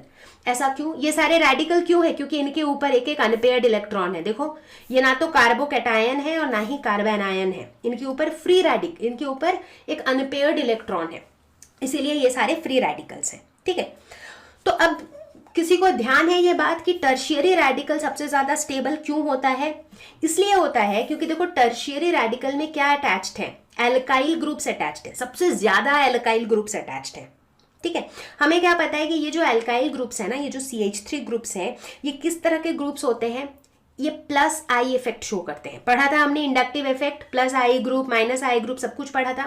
तो ये जो CH3 ग्रुप होते हैं ना, ये क्या होते हैं, ये प्लस आई इफेक्ट शो करते हैं, यानी कि ये जो है ना, ये इलेक्ट्रॉन्स देते हैं, ये इलेक्ट्रॉन रिलीजिंग ग्रुप होते हैं। तो ये क्या करते हैं, ये जो है इसके अंदर ये जो फ्री रेडिकल है इसको इलेक्ट्रॉन देते हैं। जो मेरा फ्री रेडिकल है इसकी कंडीशन कैसी है, they are in need of electron, क्योंकि इनके पास एक अनपेयर्ड इलेक्ट्रॉन है, तो ये चाहते हैं कि कोई हमें इलेक्ट्रॉन दे, तो मतलब हमारा इलेक्ट्रॉन जो है ये पेयर अप कर ले, राइट, थोड़ी स्टेबिलिटी आ जाए, है कि नहीं। और इन्हें मिल जाते हैं ये एल्काइल ग्रुप्स। तो जितने ज्यादा electron donating alkyl groups add होते जाएंगे, उतनी ज्यादा इस फ्री रेडिकल की स्टेबिलिटी होगी। ठीक है, तो टर्शियरी के केस में सबसे ज्यादा एल्काइल ग्रुप है, इसीलिए सबसे ज्यादा स्टेबल है। सेकेंडरी में जो है सिर्फ 2 एल्काइल ग्रुप है, तो स्टेबिलिटी थोड़ी कम है। प्राइमरी में सिर्फ 1 एल्काइल ग्रुप है, तो स्टेबिलिटी और कम है। और मिथाइल रेडिकल में स्टेबिलिटी बहुत ज्यादा कम है, क्योंकि यहाँ पर एक भी एल्काइल ग्रुप नहीं है। ठीक है, तो सबको समझ में आ गया। अब चूंकि जो टर्शियरी रेडिकल है ये सबसे ज्यादा स्टेबल है, तो आप खुद सोच के देखो कि जब हैलोजिनेशन हो रहा होगा तो क्या होगा, वहां पर टर्शियरी रेडिकल बनने की टेंडेंसी सबसे ज्यादा होगी। इसीलिए जो रेट ऑफ रिप्लेसमेंट है वो सबसे ज्यादा कहां पर होगा, 3 डिग्री एल्केन्स में, क्योंकि उसमें अगर रिप्लेस होगा तो क्या बनेगा, जो सबसे ज्यादा स्टेबल इंटरमीडिएट है वो बनेगा। सबसे ज्यादा स्टेबल इंटरमीडिएट होता है टर्शियरी, तो वो बनाने का टेंडेंसी ज्यादा रहेगा। समझ आ गई बात। अब ये किस तरीके से आपको काम आ सकता है from your exam point of view. अब कोई आपको डायरेक्टली ये एक्सप्लेन करने के लिए बोलेगा नहीं, बट आपको इस तरह के क्वेश्चंस पूछे जा सकते हैं कि जैसे कि 2 कंपाउंड्स दिए हुए होंगे और पूछा जाएगा कि किस केस में रेट ऑफ रिप्लेसमेंट ज्यादा होगा, तो उस तरह के एप्लीकेशन बेस्ड क्वेश्चन यहां से आ सकते हैं। So this is an important concept. अब बात करते हैं हम कंबशन की। कंबशन में भी हम 3 कैटेगरीज की बात करेंगे। सबसे पहले बात करेंगे कंप्लीट कंबशन, यानी कि जब बिल्कुल बिंदास अच्छे खासे अमाउंट में अवेलेबल है, ऑक्सीजन एयर सब एकदम सफिशिएंट अमाउंट में अवेलेबल है। उस केस में क्या होगा, alkanes on heating in presence of air और dioxygen are completely oxidised, पूरी तरह से ऑक्सीडाइज हो जाएगा और हमें मिलेगा क्या, हमें मिलेगा कार्बन डाइऑक्साइड एंड वाटर, ये हमारा प्रोडक्ट रहेगा। और साथ ही साथ large amount of heat will be released. ठीक है, एग्जाम्पल्स जैसे देखो मीथेन का कंप्लीट ऑक्सीडेशन होगा तो CO2 प्लस H2O। ठीक है, जैसे ब्यूटेन का कंप्लीट ऑक्सीडेशन होगा तो CO2 प्लस H2O। मतलब कोई सा भी एल्केन का अगर कंप्लीट ऑक्सीडेशन होगा तो हमें CO2 और H2O ही मिलेगा। इसका अगर एक जनरलाइज्ड रिएक्शन देखना है, जनरलाइज्ड बैलेंस्ड इक्वेशन बोल सकती हूं मैं, सो दिस इज इट। ठीक है, अगर n की वैल्यू चाहे कुछ भी हो, सो नाउ ये अगर आपके फिंगर टिप्स में है तो ये इस तरह से हेल्प कर सकता है कि जैसे कोई कॉम्पिटिटिव एग्जाम में अगर कोई MCQ में आ गया कि भाई C8H18 को हम ऑक्सीजन के साथ रिएक्ट करा रहे हैं तो क्या बनेगा, तो if you know this handy you can easily right the reaction. But otherwise भी आप उस रिएक्शन को नॉर्मल प्रोसेस से बैलेंस भी कर सकते हो। ठीक है, but the moral of the story is that कि यहाँ पर CO2 और H2O बनेगा जब भी कंप्लीट ऑक्सीडेशन होगा। ठीक है, अब दूसरा जो हम डिस्कस करेंगे वो है इनकम्प्लीट ऑक्सीडेशन या फिर इनकम्प्लीट कंबशन, यानी कि जब हमारे पास इनसफिशिएंट अमाउंट ऑफ एयर है या ऑक्सीजन है, मतलब पूरा सफिशिएंट मात्रा में, पर्याप्त मात्रा में ऑक्सीजन है नहीं, तो वहां पर मेरा CO2 और H2O नहीं बन पाएगा। इंस्टेड वहां पर बनेगा कार्बन ब्लैक। कार्बन ब्लैक क्या होता है, जैसे प्रिंटर के इंक में जो नॉर्मल जो पहले इंक पेन होते थे ना, उनके इंक में जो हम यूज करते हैं दैट इज कार्बन ब्लैक। ठीक है। तो इसका रिएक्शन कुछ ऐसा होगा जैसे methane plus O2 incomplete combustion जब होगा तो मेरे प्रोडक्ट्स देखो चेंज हो गए, CO2 के जगह पे C which is nothing but carbon black plus H2O, ये आएगा। ठीक है। तो इनकम्प्लीट कंबशन होगा तो चाहे कोई सा भी एल्केन हो, प्रोडक्ट हमारा यही रहेगा। अब बात करेंगे कंट्रोल्ड ऑक्सीडेशन की। नाम से ही सोचो क्या है कंट्रोल्ड, मतलब कि एक हमने कंट्रोल कर रखा है कितना अमाउंट ऑफ ऑक्सीजन है, कितना सप्लाई ऑफ ऑक्सीजन है, ना तो सफिशिएंट ऑक्सीजन है ना ही इनसफिशिएंट। तो जब हम एक regulated supply of dioxygen या फिर एयर देते हैं at high pressure and in presence of suitable catalysts, तो वहां पर ना एक्चुअली हमें वैरायटी ऑफ प्रोडक्ट्स मिलते हैं। वहां पर कई बार हमें अल्कोहल मिलते हैं, कई बार एल्डिहाइड मिलते हैं, कई बार एसिड्स भी मिलते हैं। तो अलग अलग तरह के प्रोडक्ट्स हमें मिलते हैं based on the catalysts we are using. तो देखो यहां पर कुछ रिएक्शंस हैं, ठीक है। मीथेन प्लस O2, पहले जो दोनों रिएक्शन है दोनों में ही हम मीथेन का ही ऑक्सीडेशन कर रहे हैं, लेकिन सिचुएशन अलग है। पहले में जो है वो कॉपर के प्रेजेंस में कर रहे हैं, टेम्परेचर 523 केल्विन है, प्रेशर 100 एटमोस्फेयर है, तो हमें मिल क्या रहा है CH3OH जो कि एक अल्कोहल है। दूसरे केस में उसी मीथेन को अगेन कंट्रोल्ड ऑक्सीडेशन अंडरगो कर रहा है but in presence of oxide of molybdenum. तो यहां पर मुझे क्या मिल रहा है 8CHO, CHO बोले तो एल्डिहाइड, तो यहां पर मुझे एल्डिहाइड मिल रहा है। तीसरा रिएक्शन अगर हम देखें तो देखो यहां पर इथेन है, इथेन को ऑक्सीजन के साथ कंट्रोल्ड ऑक्सीडेशन करा रहे हैं। अगेन यहां पर जो मेरा कैटलिस्ट है दैट इज डिफरेंट, और यहां पर तो मुझे क्या मिल रहा है COH, CH3COH यानी कि एसिड मिल रहा है। तो based on the situation, based on the catalysts that we are using, जब कंट्रोल्ड ऑक्सीडेशन कराते हैं तो हमें वैरायटी ऑफ प्रोडक्ट्स मिल सकते हैं। तो अब बात करेंगे हम आइसोमराइजेशन के बारे में। आइसोमराइजेशन जो वर्ड आया है किससे आया है? आइसोमर्स से। आइसोमर क्या होते हैं? दो ऐसे मॉलिक्यूल जिनके अंदर सेम नंबर ऑफ एटम्स होते हैं बट इनका अरेंजमेंट अलग होता है। तो बेसिकली आइसोमराइजेशन एक ऐसा प्रोसेस होता है जिसमें हम एक मॉलिक्यूल को एक दूसरे मॉलिक्यूल में ट्रांसफॉर्म करते हैं इन सच अ वे कि दोनों में सेम नंबर ऑफ एटम्स होते हैं, सिर्फ उनका जो अरेंजमेंट है वो अलग होता है। ठीक है। तो कई सारे ऐसे मॉलिक्यूल्स होते हैं जिनमें आइसोमराइजेशन स्पॉन्टेनियसली होता है, खुद से ही होता है, और कईयों में ऐसा नहीं भी होता है। तो चलो देखें कि एल्केन्स आइसोमराइजेशन कैसे अंडरगो करते हैं। तो अगर हम इसे रिएक्शन के टर्म्स में देखें तो यहां पर हम देखते हैं फॉर एग्जांपल अगर हमारे पास एक N एल्केन है, मतलब एक ऐसी स्ट्रेट चेन एल्केन है, फॉर एग्जांपल दिस, जिसमें एक कार्बन CH2 का होल 4, मतलब 4 कार्बन यहाँ पे, 2 कार्बन बाहर, मतलब टोटल 6 कार्बन वाला एक मेरे पास एल्केन है। ठीक है। तो ये मेरा क्या है? N alkane. To be more precise ये हेक्सेन है। ठीक है। इसको मैंने क्या किया? इसको मैंने हीट किया इन presence of anhydrous aluminium chloride and hydrogen chloride gas. ठीक है। एनहाइड्रस AlCl3 HCl के प्रेजेंस में हमने इसको हीट किया तो क्या हो गया? इसी एल्केन के ब्रांच्ड चेन्स बन गए। देखो ये क्या है? Branched chain alkane. ये क्या है? Branched chain alkane. देखो टोटल नंबर ऑफ कार्बन उतने ही है, 1 2 3 4 5 6, टोटल 6 कार्बन है, लेकिन ये ब्रांच्ड चेन है। उसी तरह यहाँ पर 1 2 3 4 5 6, यहाँ भी 6 कार्बन है बट ये ब्रांच्ड चेन है। तो मुझे क्या मिल गया? Branched chain.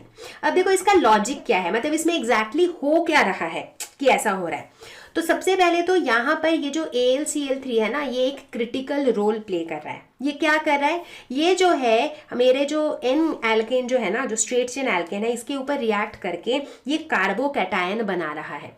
इनफैक्ट आगे जाकर आप देखोगे जहां पर भी आपको ये एनहाइड्रस AlCl3 दिखे तो आप समझ जाना कि ये कार्बोकैटायन बना रहा है। ठीक है। अब जब ये कार्बोकैटायन बनाएगा, लेट अस से ये जो एल्केन था इसका जो कार्बोकैटायन होगा वो कैसा होगा? जैसे CH3 CH2 CH2 CH2 CH2 CH3, ये है ना, इसका कार्बोकैटायन बोले तो इसमें एक पॉजिटिव चार्ज आ जाएगा, इस तरीके से ऐसा कुछ होगा कार्बोकैटायन। अब हमें क्या पता है कि कार्बोकैटायंस के केस में जो 3 डिग्री कार्बोकैटायंस होते हैं वो ज्यादा स्टेबल होते हैं, राइट तो सब लोग ज्यादा स्टेबल होना चाहेगा, तो ये कार्बोकैटायन सोचेगा कि यार जब मैं कार्बोकैटायन हूं तो मैं ज्यादा स्टेबल होता हूं ना, तो ज्यादा स्टेबल होने के चक्कर में ये खुद को रीअरेंज करने लगेगा और क्या बनाएगा, ब्रांच्ड चेन एल्केन्स, क्योंकि 3 डिग्री बनने के लिए एक ही कार्बन जो है 2-3 कार्बन से जुड़ना चाहेगा, एंड एज अ रिजल्ट हमें क्या मिल जाएगा, हमें मिल जाएंगे ब्रांच्ड एल्केन्स। तो लॉजिक समझ में आ गया एग्जैक्टली हो क्या रहा है, ठीक है। तो उसी तरह एक और एग्जांपल देखो यहाँ पर पेंटेन है जो कि एन पेंटेन है, स्ट्रेट चेन पेंटेन है, इसको भी हमने हीट किया इन प्रेजेंस ऑफ अ कैटलिस्ट, तो हमें क्या मिल गया, एक मिल गया 2 मिथाइल ब्यूटेन, एक मिल गया 2 डाई मिथाइल प्रोपेन। देखो है तो यहाँ भी 1 2 3 4 5 कार्बन, बट ये कंप्लीटली ब्रांच्ड फॉर्म में है। यहाँ पर भी है तो 1 2 3 4 5 कार्बन, बट ये भी ब्रांच्ड फॉर्म में है। तो इस तरह के रिएक्शन को हम कहते हैं आइसोमेराइजेशन, क्योंकि जो बन रहा है ना वो सारे एक दूसरे के आइसोमर्स हैं, सबका मॉलिक्यूलर फॉर्मूला सेम है बट उनके स्ट्रक्चर्स अलग हैं। अब हम बात करेंगे एक प्रोसेस की जिसका नाम है एरोमेटाइजेशन। एरोमेटिक कंपाउंड जिससे बनता है उसे कहते हैं एरोमेटाइजेशन, मतलब process of converting aliphatic and alicyclic hydrocarbon to aromatic hydrocarbons, उसको हम कहते हैं एरोमेटाइजेशन। और ये एक सूटेबल कैटलिस्ट के प्रेजेंस में होता है, at high temperature and high pressure ही ऐसा प्रोसेस हो पाता है, ठीक है। तो एग्जाम्पल देखो यहाँ पर क्या है, मेरे पास एक एलिफैटिक हाइड्रोकार्बन, एक स्ट्रेट चेन है, 1 2 3 4 5 6 कार्बन का एक स्ट्रेट चेन है ना।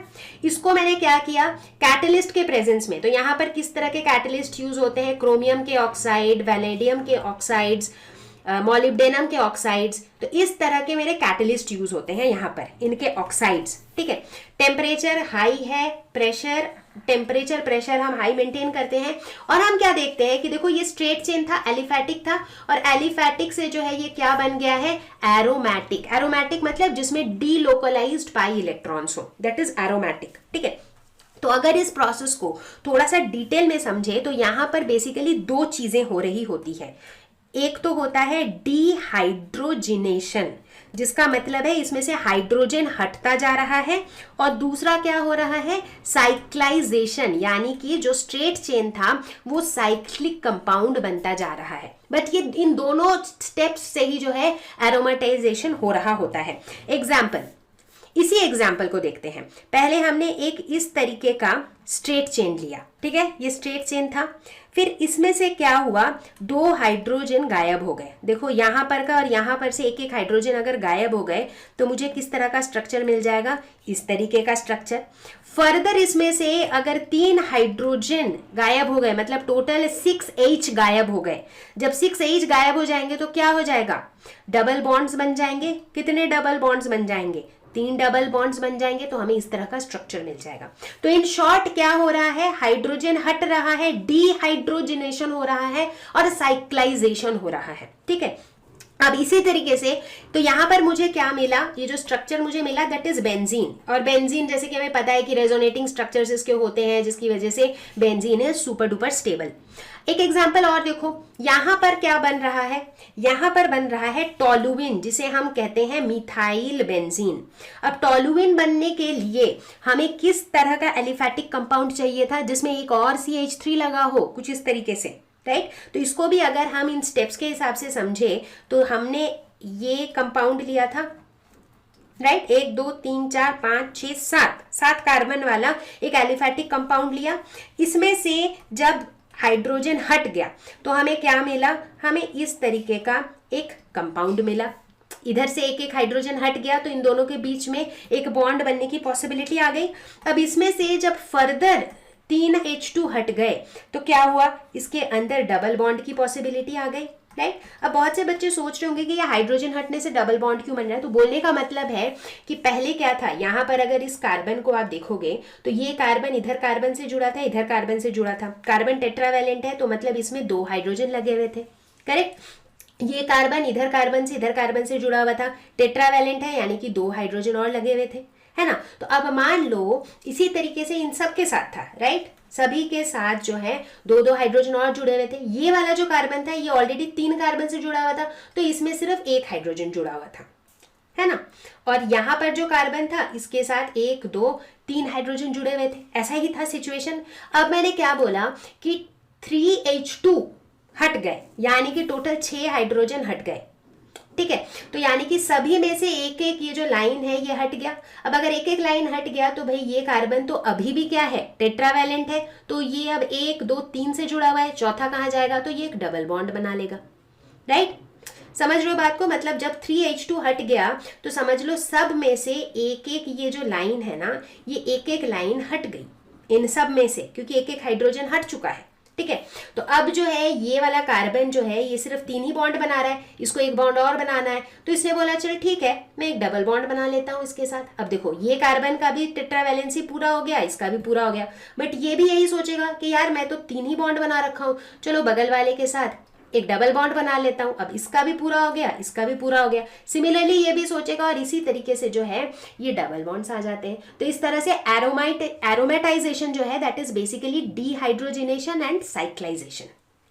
चलो अब फटाफट से देखते हैं रिएक्शन विथ स्टीम। स्टीम मतलब भैया गर्म पानी, एकदम वाटर वेपर। तो मीथेन जो है स्टीम के साथ रिएक्ट करता है at a very high temperature 1273 kelvin. एक कैटलिस्ट यूज होता है यहाँ पर विच इज निकल कैटलिस्ट, और बनता क्या है, carbon monoxide and di hydrogen. In fact ये जो मेथड है ना ये काफी यूजफुल मेथड है, क्योंकि इंडस्ट्रियल यूजेस में हाइड्रोजन गैस बनाने के लिए यही वाला मेथड यूज होता है। मीथेन प्लस H2O हीट, क्योंकि हम स्टीम की बात कर रहे हैं, in presence of nickel catalyst बनाता है carbon monoxide plus dihydrogen gas. तो बच्चा party chemical properties of alkanes की कहानी भी हो चुकी है खत्म, और अब हम डिस्कस करने वाले हैं एक छोटा सा प्यारा सा क्यूट सा टॉपिक जो कि बहुत इंटरेस्टिंग है और बहुत इंपॉर्टेंट भी। तो हम डिस्कस करेंगे अभी कॉन्फॉर्मेशंस इन एल्केन्स। ये कॉन्फॉर्मेशन होता क्या है यार, जब भी हम एल्केन की बात करते हैं ना हमें पता होता है कि इसके अंदर क्या होते हैं, सिंगल बॉन्ड्स। सिंगल बॉन्ड्स बोले तो सिग्मा बॉन्ड्स, सिग्मा बॉन्ड्स बोले तो फ्री रोटेशन। मतलब अगर सिग्मा बॉन्ड है तो मजे में घुमाते रहो, ऐसे कोई दिक्कत नहीं है, फ्री रोटेशन इज अलाउड। अब चूंकि ये फ्री रोटेशन अलाउड होता है, इसी की वजह से देखो हमें क्या होता है, हमें अलग अलग अरेंजमेंट ऑफ एटम्स मिलते हैं, कभी ऐसा कभी ऐसा, तो हमें अलग अलग अरेंजमेंट्स मिलते रहते हैं, और इन डिफरेंट अरेंजमेंट्स को ही हम कहते हैं कॉन्फॉर्मेशंस या फिर कॉन्फॉर्मर्स या फिर रोटेमर्स। रोटेमर्स क्यों, क्योंकि रोटेशन से मिलते हैं ये अलग अलग अरेंजमेंट्स, इसीलिए नाम है रोटेमर्स, ठीक है। अब यहाँ पे एक ध्यान देने वाली बात है, ऐसे तो हम बोलते रहते हैं कि यार सिंगल बॉन्ड के अबाउट ना फ्री रोटेशन अलाउड है, जितना मर्जी घुमाते रहो, लेकिन टू सम एक्सटेंट ये जो हम अलग अलग रोटेशन से जो अलग अलग स्ट्रक्चर्स लेकर आते हैं, इनमें भी कहीं ना कहीं रिपल्शन एक्ट करता है। कैसे, जैसे अलग अरेंजमेंट्स पे ये जो एडजेसेंट बॉन्ड्स हैं इनके बीच में भी कुछ रिपल्शन होता है, हालांकि वो वीक रिपल्सिव इंटरेक्शन होता है, बट वो होता है जिसे हम कहते हैं टॉर्शनल स्ट्रेन। और हम अभी वही देखेंगे कि किस तरह से ये जो अलग अलग कॉन्फॉर्मेशंस होते हैं इनकी अलग अलग स्टेबिलिटी होती है। तो कॉन्फॉर्मेशंस को बहुत ही अच्छे से विजुअलाइज करके समझने के लिए एग्जाम्पल लेते हैं ईथेन का। तो ये है मेरा ईथेन का मॉलिक्यूल, ठीक है। अब आपको इस मॉलिक्यूल पे बहुत ध्यान देना होगा, क्योंकि यहाँ पर हम देखेंगे कि कैसे रोटेशन से इसके अलग अलग कॉन्फॉर्मेशंस पॉसिबल हैं। तो ईथेन के actually infinite number of conformers हैं। कैसे, देखो साफ साफ दिखेगा। ब्लैक वाला क्या है, कार्बन है, ये देखो 2 ब्लैक है 2 कार्बन, और बाकी वाइट वाले हाइड्रोजन, ठीक है। तो जैसे जैसे देखो मैं इसे घुमा रही हूँ, इस पॉइंट पे एक पर्टिकुलर कॉन्फॉर्मेशन, इस पॉइंट पे एक और पर्टिकुलर कॉन्फर्मेशन, इस पॉइंट पे एक और, इस पॉइंट पे एक और। तो बेसिकली जैसे जैसे मैं घुमा रही हूँ हर पॉइंट पे मुझे एक कॉन्फर्मेशन मिल रहा है। तो इट इज़ राइट कि ईथेन की इनफाइनाइट कॉन्फर्मेशंस हैं, ठीक है। अब देखो आप लोगों के समझने में ताकि आसानी हो, इसके लिए मैं इसके बजाय ये कलरफुल वाला मॉडल यूज करती हूँ, ठीक है, ताकि ना आपको चीजें ज्यादा क्लियरली समझ आएंगी। तो ये कलरफुल वाला मॉडल मैं यूज करूंगी, बट प्लीज अंडरस्टैंड कि ये जितने भी कलर्ड बॉल्स हैं दे ऑल रिप्रेजेंट हाइड्रोजन। सिर्फ जो ब्लैक वाला बॉल है, 2 ब्लैक वाले बॉल है, दे आर कार्बन, ठीक है। सबको क्लियरली दिख रहा है ईथेन का स्ट्रक्चर, दिख ही रहा होगा, ठीक है ना। अब देखो मैं इसका रोटेशन शुरू करूंगी, ठीक है।